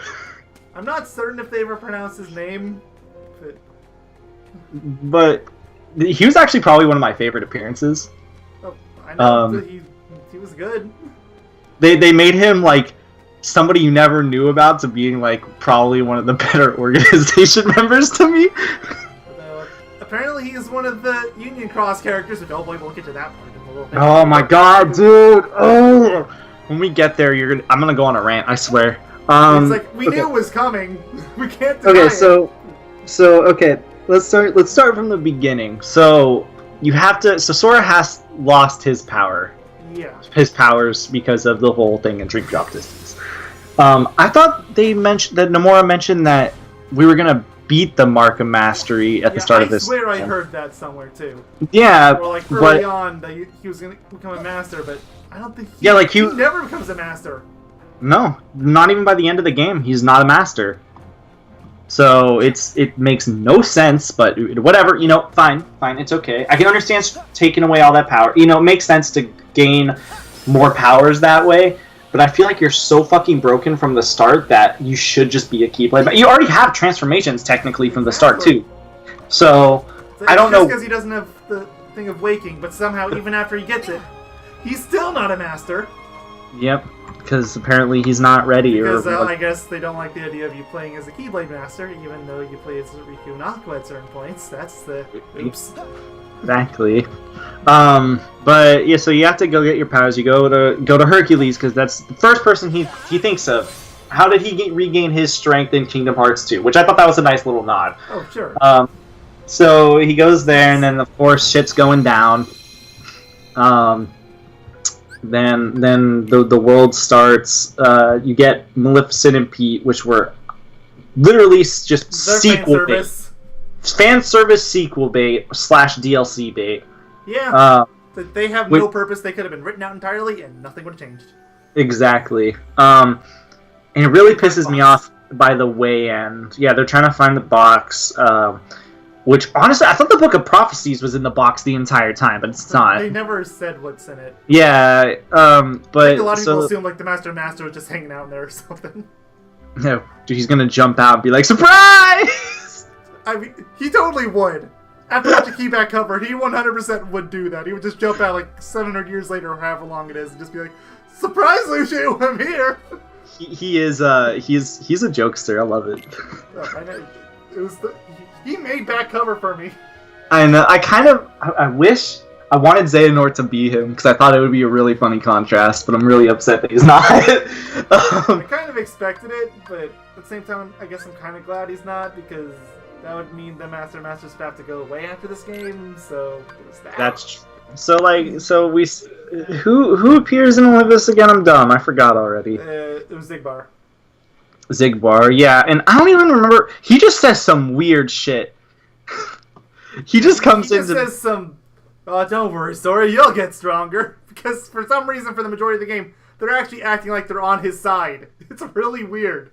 It's because they're trying to fake him into a vessel. Remember? Well, I know, but it's still really weird. Like for reasons we'll get to in a little bit, they had this is where the first weird thing came to me is when fucking Zigbar at the way end said, "May your heart be your guiding," and then it cuts out right there. We don't know what he's saying. Like, why? I don't know, and it bugs me. I thought I skipped the cutscene, so did my friend. Too, but no. Everyone was really confused. And I was like, wait, no, this really happened. Cut.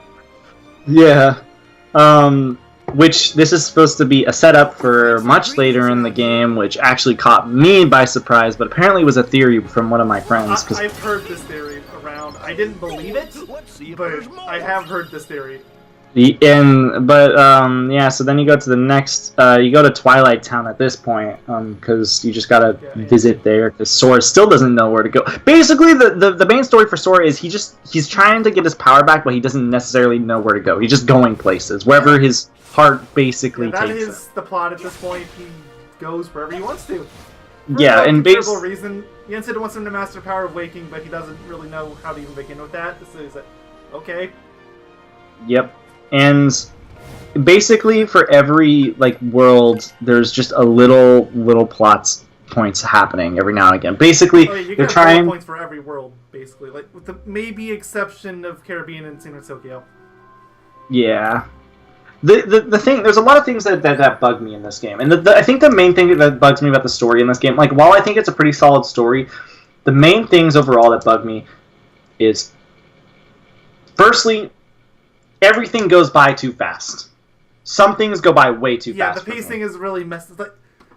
They should have rescued Aqua earlier, but that would have fixed so much. Yeah, it's really her, maybe around Monstropolis or Arendelle. Yeah, it's so weird because they crammed everything at the end, and they did this for Kingdom Hearts 2 also, but Kingdom Hearts 2 at least had better pacing for the second half of the game. I would say it was still pretty jarring, but it was at least, I would say, it's and maybe it's kind of hard to balance the whole Disney aspect and the main story. But my suggestion is to fix that is try what they were trying to do with some of the worlds in this game, which is try to intertwine them more together, because then you can go through the story. Just make them have the worlds have an original story. I don't see what's. Oh, sure, a lot of the worlds in this game did. Monstropolis did, Toy Story did. Yeah. San Francisco did, Caribbean kinda did. Nah, it's at World. They rotoscoped some scenes, almost one for one, I'm pretty sure. They rotoscoped a lot in this game, which I mean I'm okay My point with. still I stands guess. whether or not they did. My point still stands. There is original stories in this game.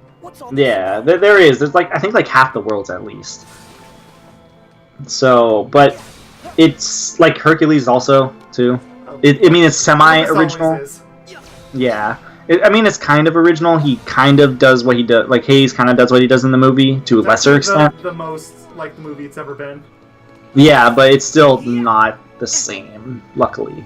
But, yeah, so basically, you know, Sora just hops around worlds and, you know, new characters pop up. Evil Sora, as I'm just going to refer him as, appears with, the Unversed in Monstropolis, and that's the only time the Unversed had no reason to exist. There was absolutely no reason for them to exist besides It's just service. yeah, and it sucks too because he comes in and he tells Sora, this is actually probably one of the better parts in terms of the story. He tells him about, you know, oh, vengeance's heart is in you. That is the one offense I could see against maybe not doing Aqua right at the beginning. Yeah, and they're like, you know, he tells you, he's like, vengeance is in you and stuff like that, you know. He tells you about that. And you know, and he's like, you know, I'm going to take back what's mine, but he gets stopped by... He gets stopped by Silly Mike. Which, I mean, yeah, when there's a really big monster... Yeah, but he didn't really think that part through. Yeah, don't think you're going to get by that very easily. But that was like one of the few occasions where the stories in the middle of the worlds, the main stories, I think actually like worked because they actually told you something. I will kind of say that Monster Inc.'s case, that was literally the last cutscene in the world, so it was completely connected. He appears. Vanitas, I think. Oh my bad. Evil Sora appears like. Compared to the wrong name, beautiful.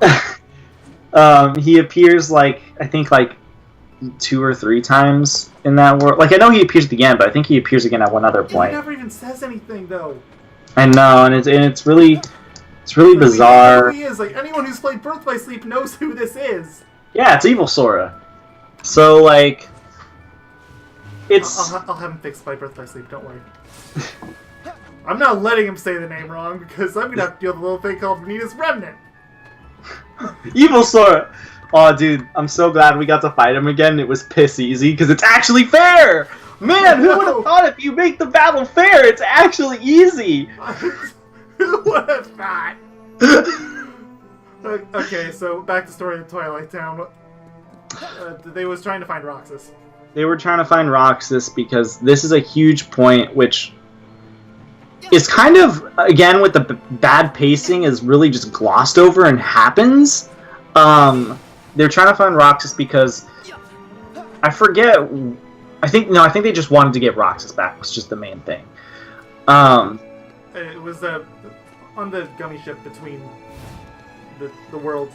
Didn't Ienzo call them and say if there was multiple hearts? Then Sora was like, "Oh, it's Roxas." Yeah. From the data, he said there was multiple hearts, yeah. And he's like, "Oh yeah, it's Roxas," which is technically true, but I think he was more referring to its Ventus. But he didn't. But Sora didn't know.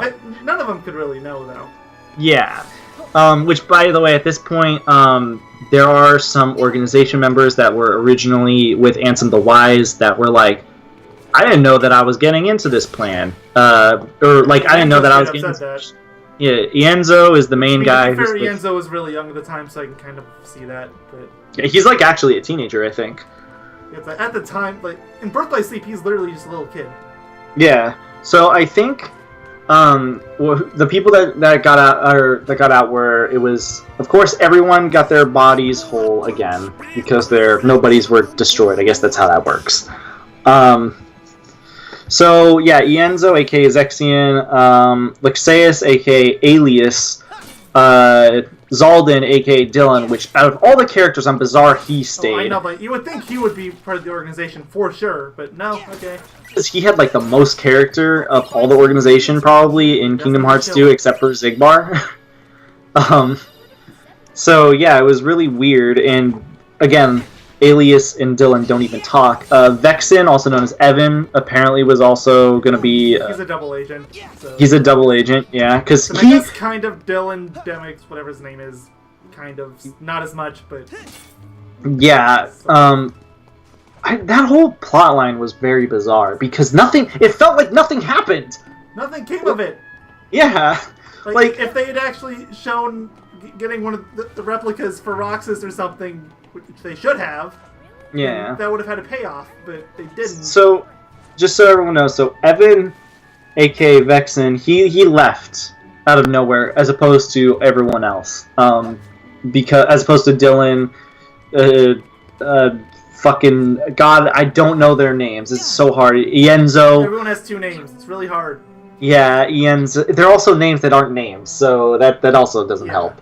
And then there's Ienzo, and then Dylan and Alias. They stay, but for some reason Evan left. I think this happens a little later on, but it might as well just get this stuff kind of like wrapped into one because all this stuff kind of happens together, or in a relatively short span of time, I guess. Because most of the story stuff involving other Disney worlds is like they literally are just trying to convince Sora that they're good and shit. Yeah. So they're like, it's like, no, you're not. The one game where he actually kind of has a brain. He's actually surprisingly smart in this game compared to Dream Drop Distance. Also, Goofy is a fucking god in this game. He is so smart. That's true, but he is so smart at the beginning. It's not even funny. He knows everything. I feel like Nomura knows at this point. He knows exactly what he's doing with Goofy, and he doesn't care. Goofy is the sage. It's so funny, but yeah. So Goofy, come on. But anyways, Ienzo or Evan leaves. They don't know, so then Dylan and Alias are going out to go find where he went. Like they're searching all over Radiant Garden because that's where they're stationed now. Even though they're no, never mind. Actually, I take that back. Actually, I don't take that back. I don't know why the Radiant Garden, while they're the place they're in, is that place that's in Kingdom Hearts 2, right? Doesn't make sense to me. Because in Kingdom Hearts 1, the place got fucked. So, it's really weird how... Sleep not too. I guess I'm really... Well, basically, in Kingdom Hearts 1, Hall of Ashen, aka Radiant Garden, is like it's fucked. So, right? And then in Birth by Sleep, you see them in one of the Tron's places, right? That place is unaffected. Yeah, well, in Birth by Sleep and 2, the place where Tron... You never see that in Birth by Sleep. You do, I think, at the end cutscene. I think. I don't think so. Oh, well, I guess it is just 2 then. Or maybe it's Dream Drop Distance, something. Either way, that area should have been... That fucking area should have been destroyed.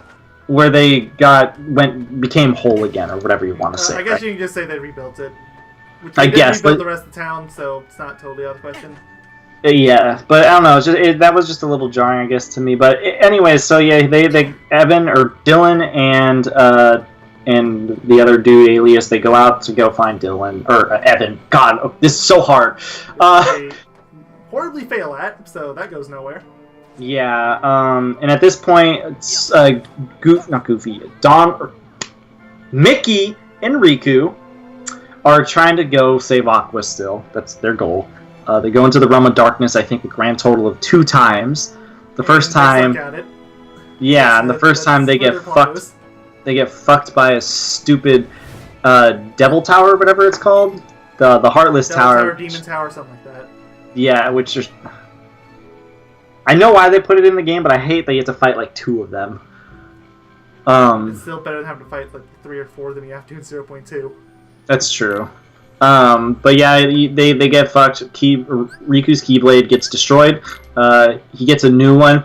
Never explained. Both him and Mickey actually get new ones, but it's never explained. Like how you can just say Yensid gave him one, but it's just kind of weird. Like, I thought especially you were supposed to get your own unique Keyblade when you became isn't that the point? Literally the weird part. Like you're supposed to have your Keyblade. Like technically, well, not technically. I'm not going to get technicalities, but everyone has their own. Like Riku's is supposed to be the darkness one, which has the eye from the Master of Masters, which I actually never realized until I watched. Oh yeah, but of course there's 13 of those things. Of course. Of course.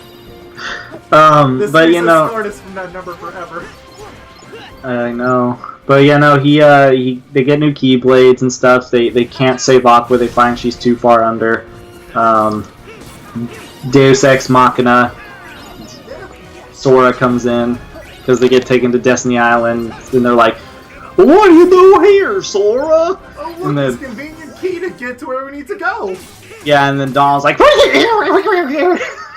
I guess they did show in multiple games before that Dark World and Destiny Islands are connected, so I can kind of give them a pass there, but... I mean, that's terrifying to think about, but yeah. And then, you know, he comes in, he Sora this entire time, because Ven's heart's been inside him, he keeps saying, you know, I'll go. Yeah. And it is or mostly maybe it's just Ven's Sora himself, who knows, Sora's still not the smartest. I know at one point, it has to be Ven, like the first time he says it, because it has like this weird flash where it shows this. The second time I think is probably. Although he still says things like "I'll go" even after Ven is out of it, though. So that's why I say it might just be him. That's true. But yeah, so he goes in and he has to save Aqua. This is by the tail end of the game. The only other parts that's kind of happened here that is worth noting is Evan went back to the organization, the true organization, because he wanted to. Basically, he doesn't give a shit about the organization. He wants his research. That's all he cares about. He wants to research, and he wants to research himself. But no, that's it, really. Yep, and the organization wanted him for replicas in case they needed more vessels and shit like that. Apparently but they did, so... Yeah, and Vexen was like, you know what? I don't want to be a part of this. And then they're like, I want to amend my sins, and so does Ansem the Wise. He says, you know, I want to amend my sins because there's this girl that they're talking about that they experimented on, and it's never elaborated on. It's only in the 13 logs or whatever, the secret reports. Oh, I haven't read those yet because I don't have them all. So you should read them, because if you're wondering who this girl is, it's never explained in the story. They keep mentioning, they're like, there's this girl that, you know, we experimented on that was a kid that, even like Syx or, you know, Isa, whatever you want to call him, and Axel really and bugging Lee. the base game because I could not figure out for the life of me who that's supposed to be. Yeah, there's no elaboration on who it is. Nobody mentions anything about it, and it's not even expanded on later in the game. I think in the final world, I want to say that's the girl who was talking. It's either Shion or it's the girl that they're referring to. I can't tell. It can't be Shion though, because it was back when Lee and Issa were kids. I know, and it's no. I mean the voice in the last world. Oh, you know that's no, either that was like Shion. That was absolutely Shion. Yeah, that's what I thought, but it was like it's so weird because they never elaborate on who this girl ever is. And Vexen was like, you know what? I don't want to be a part of the normal organization anymore. And then we also learn that numbers 7 through 12 were put in the organization because they're from... Not 7 through 12. Oh, I thought it was 7 through 12. No. I thought it was the last 5. Nope. He said the first 6 were there because of research, and 7, 8 joined later. He didn't explain further than that. He just said 7, 8 joined later. Oh, okay. And 7, 8 was Demix and Vexen, right? No, that's Axel and Isa. Oh, okay. Okay, thank you for that little fixer-upper there. But yeah, so basically, Marluxia, it's Marluxia, Demix, and Larxene that are the Keyblade wielders, right? Untapped power, that have the untapped power from Union Cross, right? I think so. I don't know if Demix is 100%. I'm not 100% up to speed on Union Cross. I know most of it. I have watched the cutscenes, translate stuff, but... So yeah, the thing is, in Union Cross, just so everyone has an idea, this is only in the Japanese version, of course, too, because it hasn't been translated in English, because, you know, fuck English players. They don't get this until June. Basically, what is presumed... I know. So what's presumed to be Marluxia is in Union Cross. It is 100% is now. Like, he's trying to say it wasn't, but now that 3's out, I'm like, no, it is absolutely him. Yeah, and Larxene is also there, her human form. Yeah, but that's one of the most recent updates, too. But that was the December update for Japan. Yeah. The only other person that is the third one, which I think is Demix, is we have known nothing about him. He still knows, we still have absolutely no idea anything about it. I don't know if this was a joke, or I don't know if, I I don't think it is given the end of the game, but I didn't know if it was a joke initially. Larxene was like, "Do you want to do a coup again?" Oh yeah, it's like it kind of sounds like a joke, and I don't know. But at the way, serious though. Yeah, but at the way end, they're still fighting, and a part of me, I don't think they cared about the organization. I think they cared about what's happening in Union Cross, which is that Marluxia is trying to find his sister, essentially. Yeah. And I think that's what they care about. Especially and that then, ends up being the girl they was talking about. which I think it is, honestly. The Strelezia or whatever her name is. Yeah, It's been and a month since I brushed up on it. And basically, what happens, I guess, is this is when Vexen was like, I don't want to be a part of this or whatever anymore. And it's never fully elaborated on who, but they're like, but he talks to Demyx and is like, you were benched because Demyx was like, I was benched, and then Vexen's like, so was I, because all they cared about was my research or whatever, and they don't care about anything else. And then he was like, let's get a vessel for Roxas to come back. Is the basic idea. It's never fully said like bluntly, but that's basically what's happening. Yeah, but they didn't really piece that together until he actually did come back. Yeah, and basically they don't state who said. They said a man staged it. Like a man was like, it was this guy's idea. My theory is it's Zigbar's idea. We'll get into that later. Because obviously something fucking huge happened relating to Zigbar. Oh yeah, to the point where I honestly don't even feel comfortable talking about Zigbar right now. I know, but I do think it was him. I'm just gonna throw that theory out there that I think it's possible. I don't think it's likely, but I think it's possible. Yeah, and so they need to get. So they're now working to get Demyx, Vexen, Ienzo. They're all now working together to get Roxas Tech for the final fight and for just getting him back in general. Ansem the Wise was taken by Ansem and then almost gets drop kicked by Hainer. It doesn't work. It would have actually been really hilarious if it did. I know. And then Vexen, this is where Vexen comes in. He uses nobodies to actually save the kids and take Ansem away. Or they get Ansem away and then they bring Ansem to Ienzo. And this is Ansem the Wise, mind you. And this is when they were like, okay, let's fix what our problems. Let's get Roxas back and let's amend our sins or whatever the hell they wanted to do with that. So that's going on in plot number 7. I think that was officially the point too where I was like, I feel so bad for the poor people who didn't play the previous games. They actually have a really good summary. I've watched it and I did too. But it's like, it's not enough. Yeah, no. They don't put Union Cross in is the big issue. Like, oh, it doesn't matter. Oh, it doesn't? You sure about that? The whole thing about Backer being enough isn't wrong. It is a lie. Yep. So this is when I think this is when we go save Aqua at this point, going back to there. Yeah, that would have been after St. Sophia and Tyrion. Yeah, so you go to save Aqua. Like we said, Sora goes into the Realm of Darkness. He goes there, and then he fights. Moody. Yeah, he fights Norded, which isn't actually Norded. It might not even be Norded. It might just be a Darkling. It's darkness as a whole, because if you didn't notice, Xehanort's eyes were not yellow before. Yeah, that's why I think it might they be used to be Darkling. gray. Yeah, they used to be gray. Also, the red fingertips, which is a distinctive feature of Darklings. Yeah. Which again, Union Cross guys. Thing, so I hope you've been paying attention. Yeah, Union Cross plays such a big... And I hate it too, because I hate the story of Union Cross. But it looks like that's where we're going forward. Oh yeah, that's the only thing left that's being continued at this point. I think my issue is it's just the whole mobile game aspect. If they start making the game not related to that anymore, like they start making new games that are actually just strictly new games and not for the mobile game, I think I'll be fine. Because I think the story is interesting the way it's gonna go, but I hate that they have so much Union Cross shit put in here, and it feels like I know it, but it feels like I don't know it at the same time. It's so confusing, and it's all wrapped around this freaking gacha game. Why? Yeah.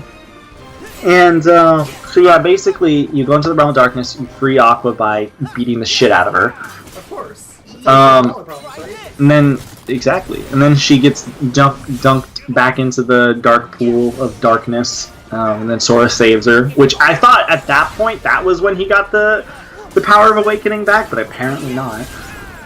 And then at that point they're like, okay, we need to get Ventus out of us, and then he's like, oh yeah, Ventus's heart is in me. He just conveniently forgets, even though he learned about that in Metropolis, which is either 2 or 3 levels away, depending on the order of stages you did. Yeah, and then they're like, okay, well I know where I hit him. I hit him in Castle Oblivion. We go to Castle Oblivion. It turns out that was the land of departure because that was established at Birth by Sleep. Yeah, we already knew that. But they have this really cool sequence where you actually get to watch the Castle Oblivion really turn nice. into normal. And I was like, oh, that's actually really cool. And I was like, no wonder they didn't find him. That actually makes a lot more sense now. So, because they were looking for Ventus for so long. And then you go fight Dark Sora, Evil Sora. Vanitas, I'm not letting that slide forever. I hope you realize that. I know. I'll let that slide for this video. So yeah, you go fight him, and again, piss easy because it's an actual battle with him. And you're playing as Aqua too, so that it feels even better to have a fair fight against him as Aqua. I'm like, fuck yeah, dude, it feels so good. Yeah, it's like, I was a little thrown off because your shortcut command is thrown all over the place. But that threw me off, but you know, I was like, a problem with Riku as well. But yeah, you get to play as him once, and it's not even really worth early mentioning. on. It's after Olympus. Yeah, it's not even worth mentioning, really. That's why we didn't mention it. And then yeah, you fight Vanitas, and then he's like, "Oh, I'm whatever." And then I forget how he gets knocked out of the world. I don't. It has nothing to do with Sora. I think he just realizes that he can't do anything. And then no, Ventus comes back. That's what happens. And then Ventus beats the shit out of him, and then Vanitas is like, okay, bye. I'm out. Peace. Yep, and you never see him again until the final battle. Yep. Granted, it isn't that far from there, but still. Yeah, and at this point we have our 7 lights, which I guess this is the 7 lights. Yeah. Or technically 9 lights if you want to be very technical. Yeah. So it's I guess Ventus. doesn't really count, but... Yeah, I guess. I like to. So it's Ventus, Sora, Aqua, Riku, Mickey, and then Axel, which is now Axel, and then Kyrie. And it's funny because Axel literally says, "The more I knew, no one was gonna call him Lee." Yeah, but so he tried and dreamed off distance, and then by the time 3 comes out, he's like, "No, screw it, just call him Axel." yeah, he was like, "You know what? Just call me Axel." And at this point, this is where a lot of things start going down like crazy. Because before the final boss, I think there's a few things that happen. Like, I believe the scene with Syx and Axel happens on top of Twilight Town. I don't remember quite when that happened, just because there's so little Lee, Axel... Yeah. Basically, what happens is Issa, also known as Syx, comes in and he's trying to be like, look, there's that, they talk about that girl. They're like, there's still that girl or whatever. We gotta fix that or whatever. We gotta get ready for this war. Because this is literally the day before the war. This is actually, I think, after that cutscene where they gather the 7 lights in Yensid's tower. Yeah. So, and then he's like, there's that girl that we never got to see again or whatever. Also, Ventus remembers Lee, despite the fact they only saw each other for like 5 minutes. Ventus just wants friends. Yeah, so nothing changed from Birth by Sleep. But Syx, from the sounds of it, he also sounded like he didn't care about the greater scheme of things. That's at least what it sounds like, the implications that was going on in that cutscene. They just cared about this girl, because apparently this girl is so important to them. Whoever this girl is... Yeah, and I mean, it's further established on the literal ending cutscene of the game, where Issa and him are, like, eating ice cream again. Of course. I mean, they ate ice cream there. Axel. Yep.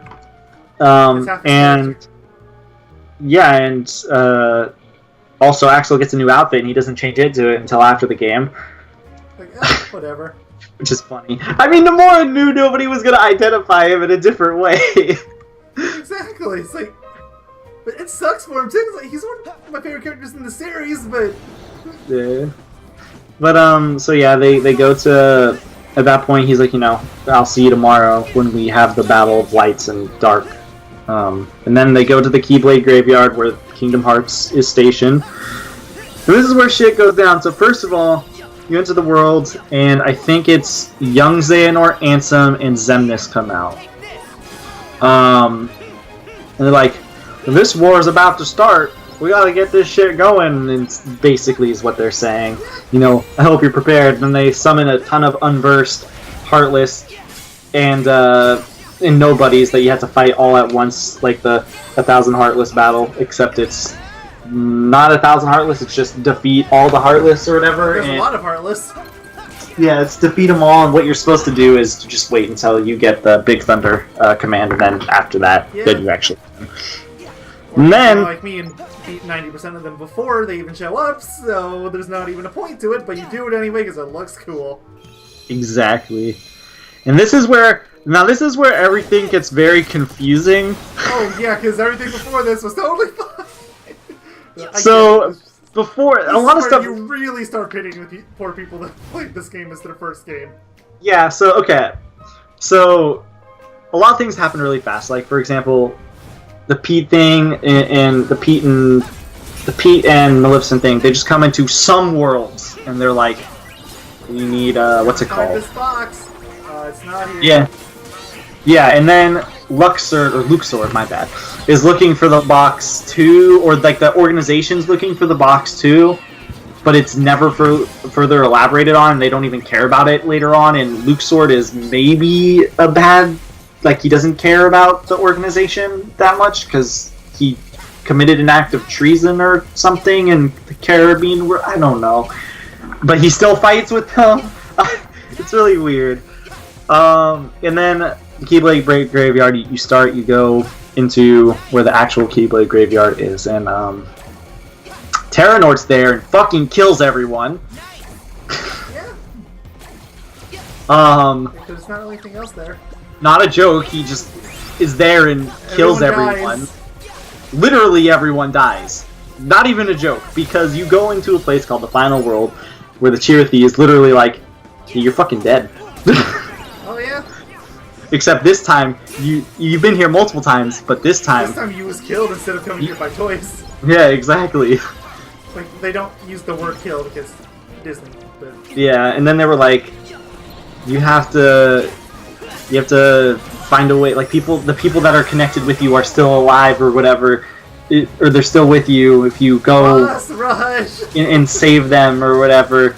No, this is even like, oh yeah, well actually this is where the boss rush starts. First you do a mini game where you have to collect a whole bunch of Soras to like regain yourself to come back to life or something. And then this is when you get to meet Xion, which kind of comes out of fucking nowhere at the way into the game. That is the theme song for Keyblade Graveyard. Well, that came out of nowhere. Well, that came out of nowhere. Exactly. And then she's like, oh, I don't, you know, whatever. She says her weird philosophical shit. Because apparently she's a philosopher. Yeah. And then So you save yourself, and the Chirithy's like, oh, you know, I have a friend, but, you know, I don't need to see him again, which this friend is Ventus, because, you know, Union Cross, because fuck that game. And then... I don't think that part's been added to the English version yet either, so... If it has, it's only just barely been added. So yeah, and then he's like, oh no, Chirithy's like, I don't need anyone, it's fine, I'll just stay here, whatever. And then Sora's like, nah, you'll see him. And then Sora, you know, being the dunce he is, he's like, we're friends, I'll see you again. Despite the fact that he's literally in the afterlife. I don't think he understands what death actually is. Like, that's not even a joke. I genuinely don't think he understands what death is. I don't think he does either, because literally Chirithy is like, this is when your soul and your body are dead. It's basically like, what he said. Okay, said. but I want to go back. Also, I want to mention how I think this is the first game where they actually say there's souls in the game, and that fucking makes me very angry because I always thought the heart was basically the soul, but no, there's the soul and then there's the heart. There's the soul and then there's the only one that assumed that, but no. You're not, because I thought it too. So yeah, he goes. So Sora goes back to the normal world, except he goes back in time. I'm not sure if he goes back in time or if it's just like a recollection of his heart. Maybe something like Sleeping Worlds. I don't know. Maybe. We're talking about the boss rush, right? Well, no. Well, this is like okay. So he gets out of the final world. And remember, you have to go through that beginning section of the Keyblade graveyard again, and they're all like shit that you've seen already. Except for some reason, when you pop in there, everyone's like, "You guys ready to go?" Instead of before. After the rush, okay. Yeah. No. Well, I think so. Yes, it is. No. This is before. before. Back. Oh yeah, this is after it. You're right. Which, so yeah, really he has to. On the gameplay part, so I'm gonna mention that now. Yeah, really dull. You have to fight the same boss 7 times. Yeah, and the last 2 fights against it are fucking irritating because it has moves that really hard to ignore. Not hard, just annoying. It's not even a fun boss the first time. Nope. So yeah, and then you have to save everyone's hearts. Then you go, and then nobody really know. You can like go back in time. Nobody really knows what's going on. Nobody treats it as if they were going back in time. Nobody Kairi saves you. I don't even think Sora notices. Yeah, Kairi saves you, which finally she does something. She's not useless. Yeah, and then she gets useless again, of course. Of course. Disney. Which it sucks because I want Kairi to be a good character. They didn't even kiss, and I'm upset about that. Yeah, I kind of am too. Like Maybe I was like, this really is your wanted chance. The Sora Riku shippers to be happy. I don't know. You know, at this point, I'm starting to root for those too. But even though you could argue the Pao Fufu scene they had was their quote-unquote kiss. Yeah, they basically get married then and there. Might as well just say that. But yeah, they go back and then it's like a time loop happens. So they go back to the Keyblade graveyard and where Terranort fucks everyone up. Instead, Keyblade, Lingering Will, aka Terra's armor, Keyblade armor, finally comes in because for some reason he didn't come in the first time. So it loops a scene, except now Terranort's getting fucked by the Lingering Will. It was funny because when that cutscene happened, I was like, "Oh yeah, you're screwed. The most overpowered character in the series is here. You can't do anything now." You're helpless. Like he's been sitting be here. As powerful as Terra? He's literally been sitting here for 10 years waiting for this moment. It's longer than 10 years. Now it's 13 because of course it is. Of course. But yeah. Between Cage 1 and Birth by Sleep and 3 years after. Yeah, okay. Wait, does that... That means they're almost adults in this. Sora's 17, yeah. Yeah, they're 17. Wow, that's crazy. Because he was 14 Cage 1, then... Wow. Yeah, because then he's 15 Cage 2 because there's the year. Then 16 Dream Drop Distance, they do specify that. And then apparently he's 17 to Cage 3 even though it's right after. Yeah, that's really bizarre. Yeah, that's the jarring part. So yeah... It's a birthday in there somewhere. But yeah, Lingering Will finally comes in, which again, I don't know why he didn't come in the first time. Also, I just want to mention they got killed by a giant Heartless tornado, because of course. Because they all suck and they're that incompetent. Like, Riku's the only one that even does anything. Sora doesn't even care, he just stops and cries. And then after Terranort gets blasted away and Lingering Will start fighting, the tornado comes back, everyone almost kind of dies again, except finally Yen Sid helps for once in his goddamn life. The tower. I didn't know that was possible, but he leaves his seat and then he goes Moses on this bitch. And he creates a path in between the Heartless that they can run over to go do the final battle. Literally, he literally pulls a Moses. It's so funny. I love it. And then yeah, they all run there, and then this is the final battle. They just stay behind, so Sora's by himself for a while. Yeah, but they jump in when he needs it. Luckily, they jump in for the final battle.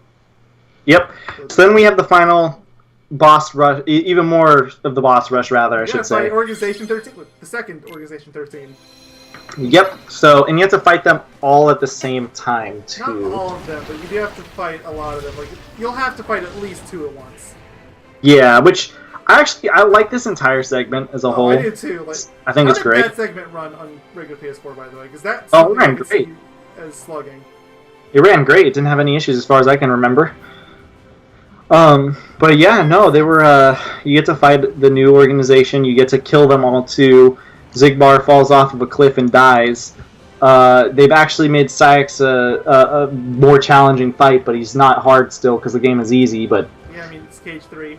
Critical mode might fix it, but yeah, but they make him fun. Like they made that. I like that battle a lot. Actually, it's probably one of my favorite. I like a lot of those battles. They're just really fun, but even if they are easy. It's funny though because the battle against Sykes, that's when you get Roxas comes back, and then Shion is like, oh, she's there too now. She's on their side, and then she's on your side. Yeah, why was she ever on their side? I don't know. But then Roxas comes in. How do they even remember her? Tell us more about the I don't know. Jack. Who knows? Things happen. Keyblade Graveyard. And yeah, so she comes in, they remember her, Roxas and Shion help you fight Sykes, and honestly, they can kill him by themselves. You could probably glide that entire fight, and you will survive, and they will kill him. I'm not even joking, Roxas is, like, fucking overpowered as a party mate. It is I guess actually she just become disgustingly powerful after days. I mean, haven't we learned that if you just sit at the Keyblade Graveyard, that you're gonna be the most powerful being to ever exist? Oh, Lincoln will exist, so... Exactly. All he did was sit at the Keyblade Graveyard. He didn't move. Also, they gave him a voice, which I guess makes sense. It's just Terra's voice. Which, again, makes sense, but after Kingdom Hearts 2, it's really weird not hearing it. I mean, he did talk in Cage 2, it's just Japanese, so they left it silent. Yep. And then... Wait, does he actually do Japanese in the Japanese version? Does he actually talk? He does. They're just gonna get the English voice actors, because final notes. So yeah, in this final battle, a lot of things happen. You fight with Riku, you fight with everyone, except for Kairi and Lee, I think. No, you fight with them too. You? Yeah, oh yeah, you do. Kairi You're gets right. abducted. You're right, yeah. Kairi also fucking dies, but we'll talk about that in a second because it's coming up. So yeah, you fight the new organization. That's a very good memory, by the way. I just made that because I'm not remembering any of this. Oh god. You have to go through what they call a labyrinth, even though there's like only one puzzle in it, the entire thing. You fight all of them, all of the new organization, which is what you're supposed to do. Every one of them that dies tries to be like, I was a good guy after all. Not all of them do, some of them don't, but... Most of them do. Even Phantom Seeker of Darkness does, it's like the one you would think doesn't. Yeah, you think he would care the least amount. I also want to say Terra comes back here in the dumbest way possible. Apparently, he is the Dark Heartless from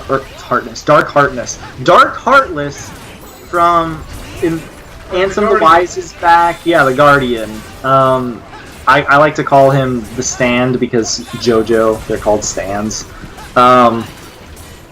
And yeah, he's apparently, even though it makes no sense because that's a pure Heartless. So I have, like, cause it doesn't have an emblem, but not anymore. No, that was Terra the entire time. Makes no sense, but it happens. Then he gets his body back. And this is the entire goal of Xehanort. He needs the 7 lights to kill the 13 darks, in order to make the Keyblades. The no-name Keyblade, I think is what it's called. Yeah. So what's all part of the 7 princesses? There's no way they was gonna kill the 13 darknesses. I don't know. He needs them to kill. It doesn't matter which side it was. He just needed 13. Because he did get one from Kairi, didn't he? Yeah, he did. Because he didn't have the last vest. That was their backup. So, yeah, at the way end, you had to fight... This is a really cool battle. You had to fight Ansem, and Xemnas, and young Xehanort, I think. Yeah, you do. Oh, I like all the bosses there, but that one stands out just for story reasons, if nothing else. That one's like, holy shit. This is like something that you would always want to do, is like fight all 3 at once. Like, I could release my picture for segments from 3 Kingdom Hearts games at once! It's so great! And then, yeah... you fight them, and every time you kill one, they all have a line of dialogue to say, which is kind of weird in the flow of things. Yeah, everyone does. It's kind of weird in the flow of things, but I'll accept it because it kind of gives you like a little insight, I guess, on their character a little bit. Xehanort's technically a good bad guy, which is we kind of already knew that. But... Well, I mean, at first he just wanted to satiate his fucking curiosity. That's what we thought with the whole Second Keyblade War, which apparently this is the Second Keyblade War, which I still find really weird. I don't find 20 people fighting to be a war, but, you know, if you insist. I mean, there is the quote-unquote player characters, too. Oh, yeah, that's true. So, also, I should have actually mentioned this. In Union Cross, they have a nod, which I assume these are, like, the top players in Union Cross. It seems so, although I did notice they started looping at the end, so maybe they're just scripted. Maybe, yeah. But yeah, when you're saving everybody from the giant tornado the second time, you get to see a Union Cross character. I don't remember his name. He's a dandelion in Union Cross. Ephemer, yeah, and then Ephemer, if you go by the fan translation, which most people do, because everyone knows that fan translation because it's actually up to date. Yep. And yeah, and then you get to shoot keyblades at people. And they're at Heartless. Cinematically nice, but it takes so long. It's also Union Cross. Yeah, I forgot to mention that, but whatever. Anyways, and then back to the way in, and then Xehanort's like, I got them all, except I'm missing one. And then he takes Kyrie, or he has Kyrie. Kyrie was stolen by Xemnas earlier. And he was like, I'm gonna kill her. And then he does it. Yeah. And he kills. And you know she's dead because the Keyblade shows up. Yep. And then, which I would just like to mention too that Sora's not nearly as distraught this time as he was when everyone else died, which I guess he should be, but it's still kind of weird. I know. Well, I mean, actually, his main goal, I feel like, was to save Kyrie. I feel like he probably didn't care about everything. He was like, I just gotta get Kyrie back. And then, yeah, and so technically... That's true, yeah. I wouldn't doubt it. Roxas would be mad, and then he'd be upset, but... Exactly. So technically this means Xehanort wins. He opens up Kingdom Hearts, spreads darkness around the world. Worlds, rather.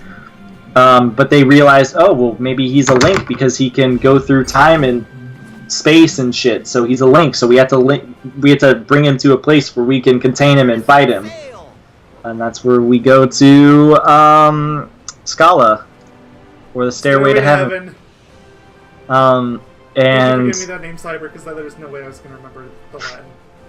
And then, yeah, and then you go there, and then you see multiple Xehanorts, and you have no idea what's going on, and then suddenly the 13 clones, or there's Xehanort clones appear in this weird armor, which, by the way, that was actually spoiled in a trailer. The trailer showed way too much, if you ask me. Oh, I stopped watching trailers. Yep, this was a trailer that happened right after I think you stopped watching them. Okay, so I stopped at the right place.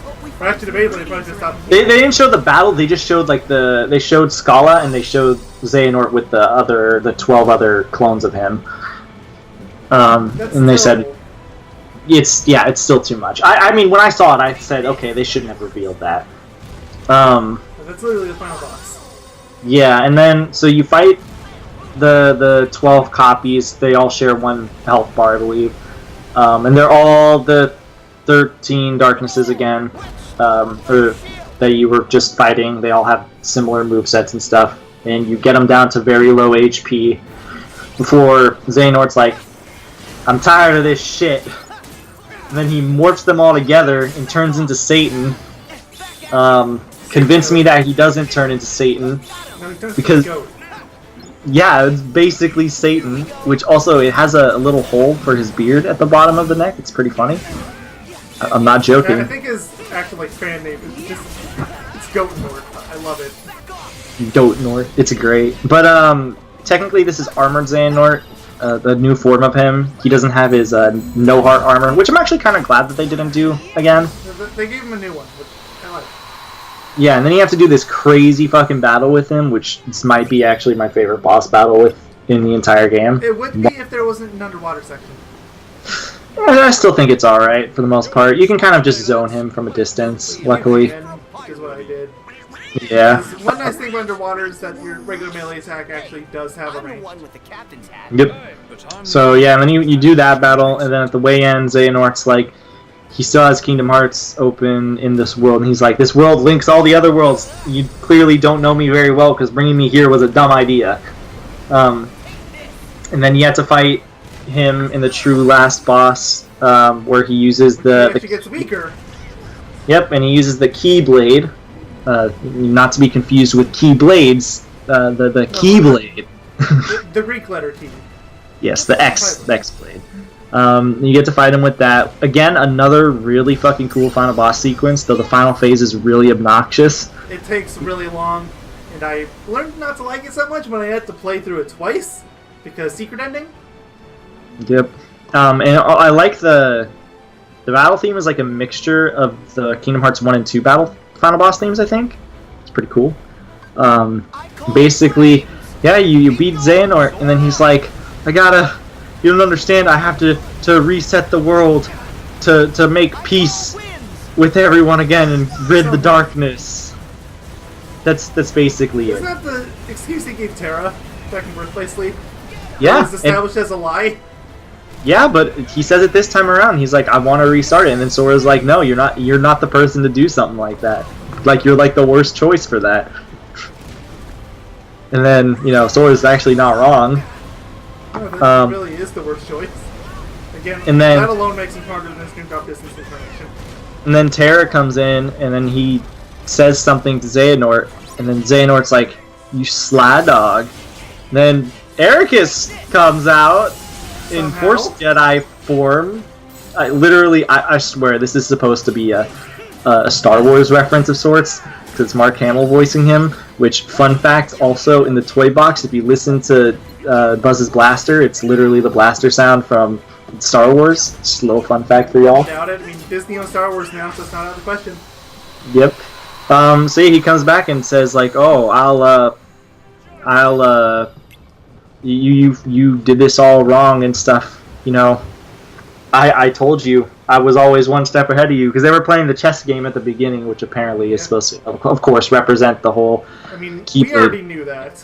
Yeah, and then they reference it again. He gets his piece back. And then that stuff happens. And then Xehanort realizes he loses and he gives the X-Blade to Sora and was like, fuck it, you do it. I don't know why he gave it to Sora, but he did. I think it probably has something to do with Ericus, like them being really good friends and stuff. If I had to guess. But then why give it to Aqua? Why Sora? I don't know. Like, wouldn't Aqua be a better fit? Yes, well, I mean, Sora uses the power of everyone to fix things. Yeah, he still does, but... But yeah, and then Ericus is like... Sora beat him. Maybe, yeah. And Xehanort's like, alright, you can do this, it's whatever. The Keyblade War is over, you won. The second Keyblade War, or whatever. And then, bam, they seal Kingdom Hearts. They don't reset it, they just seal it from the darkness. Because if they reset the world, that'd be terrible. Because I don't want to go through this all over again. That would basically mean we have to go through Union Cross again. Fuck no. Yeah, no. Get me out of this world. And then that's basically it. Everyone kind of lives happily ever after, except Kairi's still dead, so Sora's like... But of course, Disney, so nobody's really dead. Yeah, and then Sora's like, you know what? I'll go save her.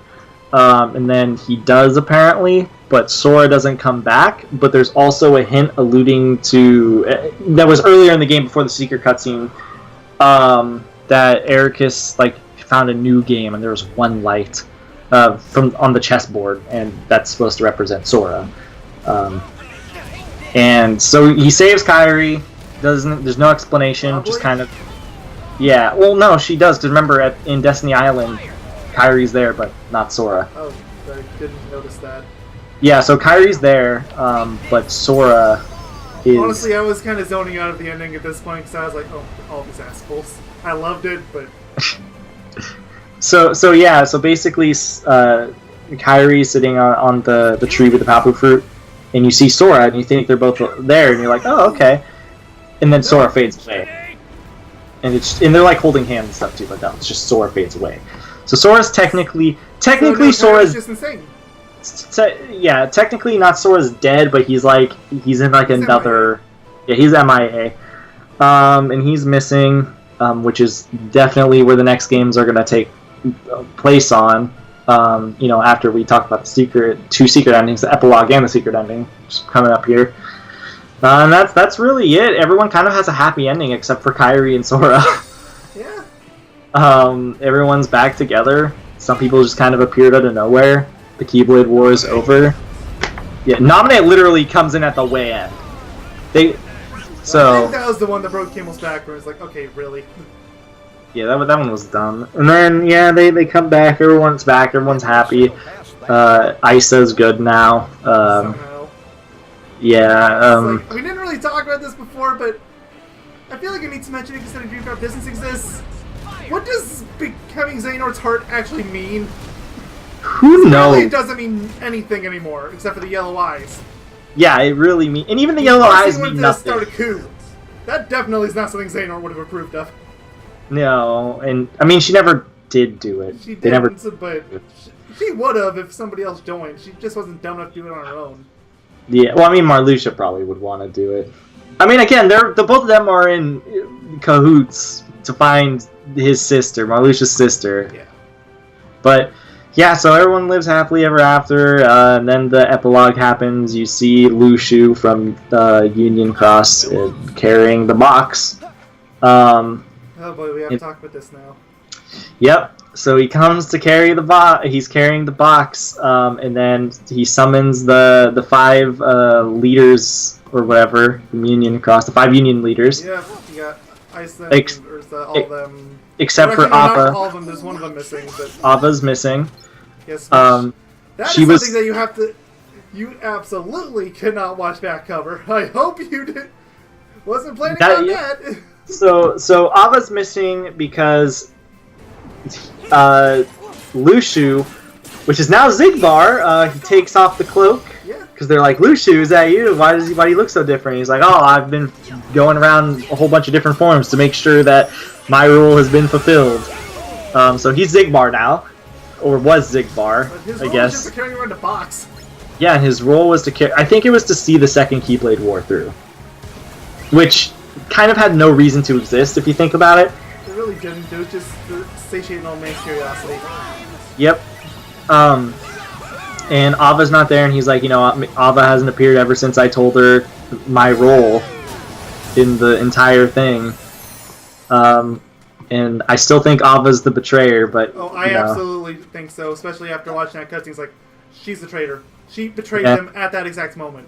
Because you're not supposed to tell people your roles. Mm-hmm. Exactly. I think she's good, though. Oh, I mean, sure. She's too pure! She's too pure to not be good! I agree, but she's still the traitor. Yeah, she's the traitor. I mean, that's what I thought. Ever since I heard about it, I was like, it's the pure one. She's the traitor. And then they're like, well, they kind of were like, what happened, what's going on, and then he's gonna tell them the entire story about what happened, what role he did, and all that sort of, like, he's telling them what happened, because his role is fulfilled from the Book of Prophecies, because he got one, and he knew what he had to do, which was waste everyone's time. That was the Master's role, but close. Oh, yeah. Dude, the Master... He's just having a game, dude. He's having a good old time. Don't judge him. He's just laughing, because he can see all of this with the Keyblade eyes and all that. He's just having a good old time.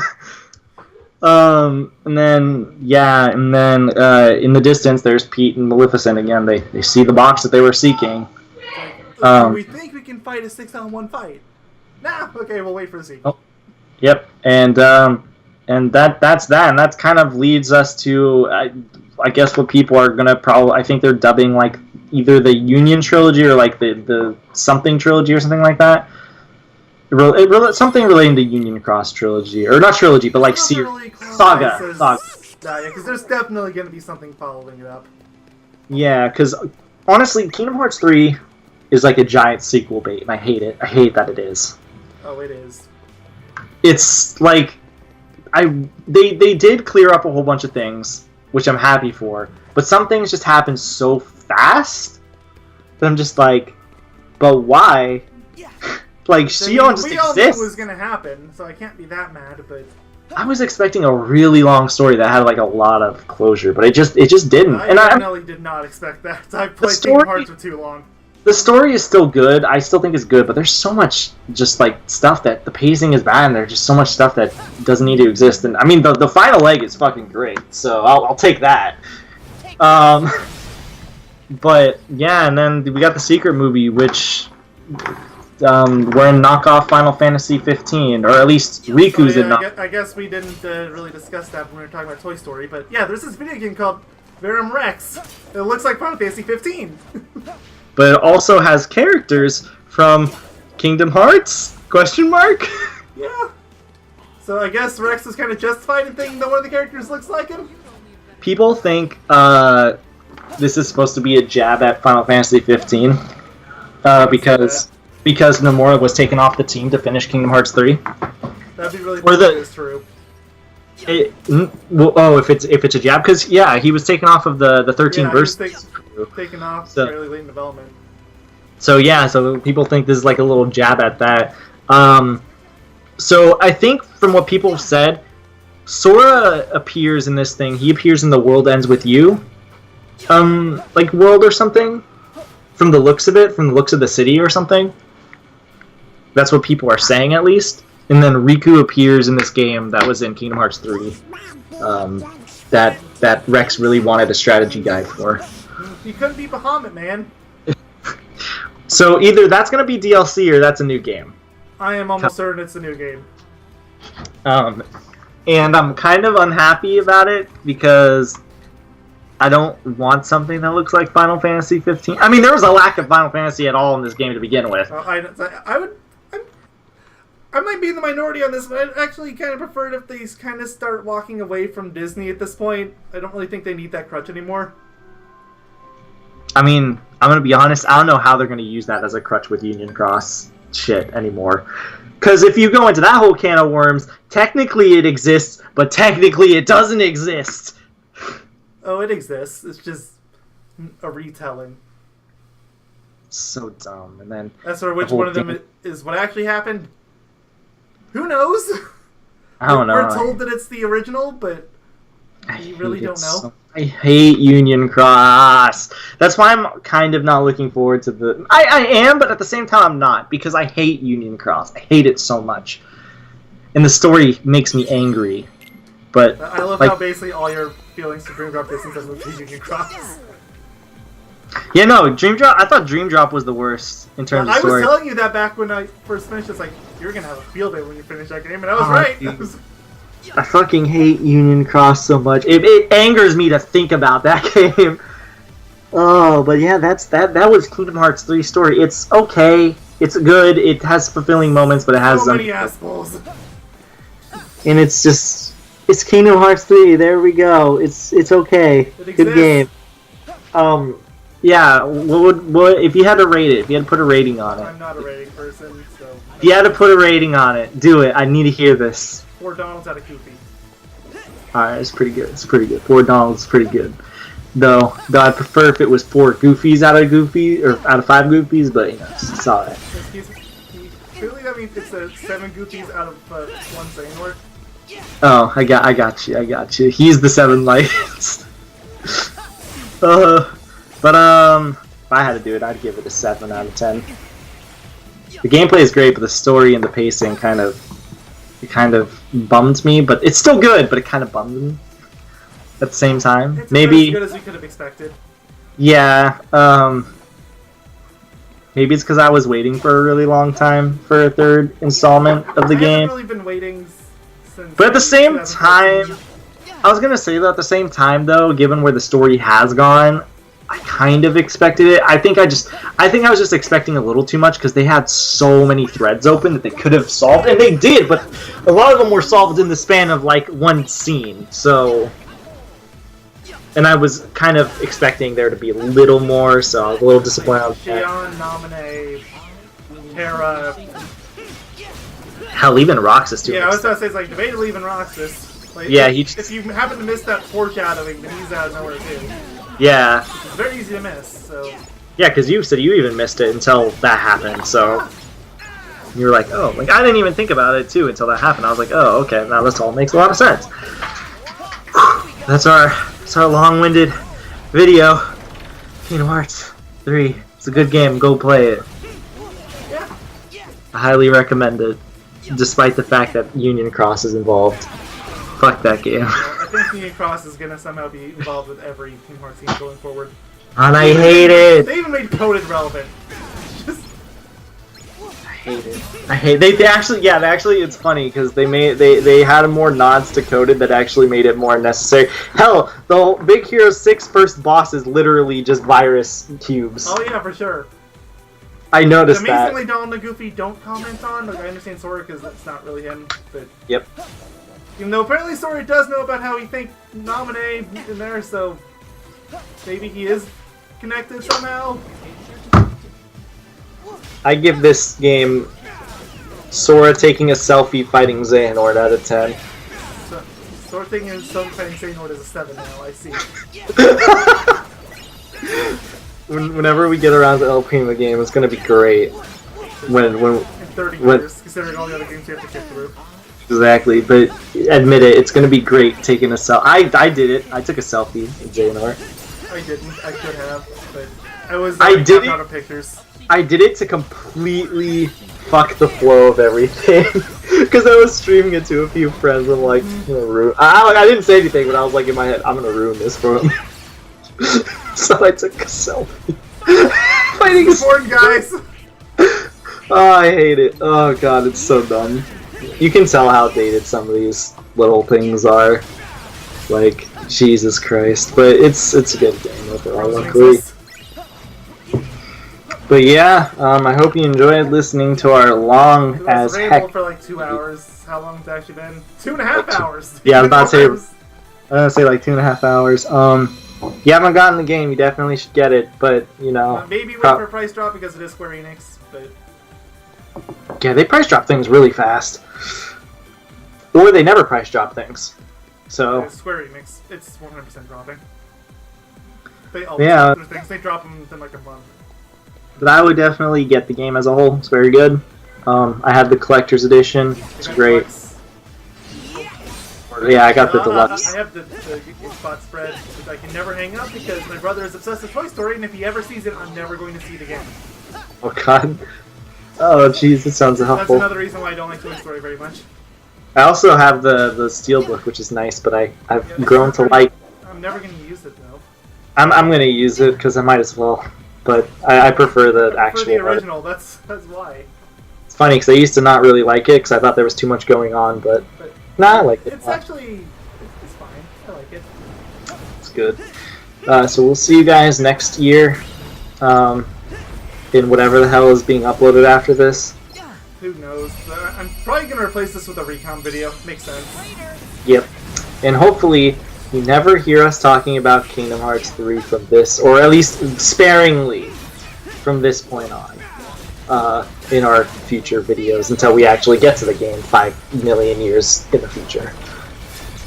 Thank you all for watching, and if anybody is still here, if you like these videos, tell us. If you're somehow still here. Yeah, if you like these kind of rambling videos, go tell us. Alright, I'm gonna go die now. Goodbye. See you next year. See you next year.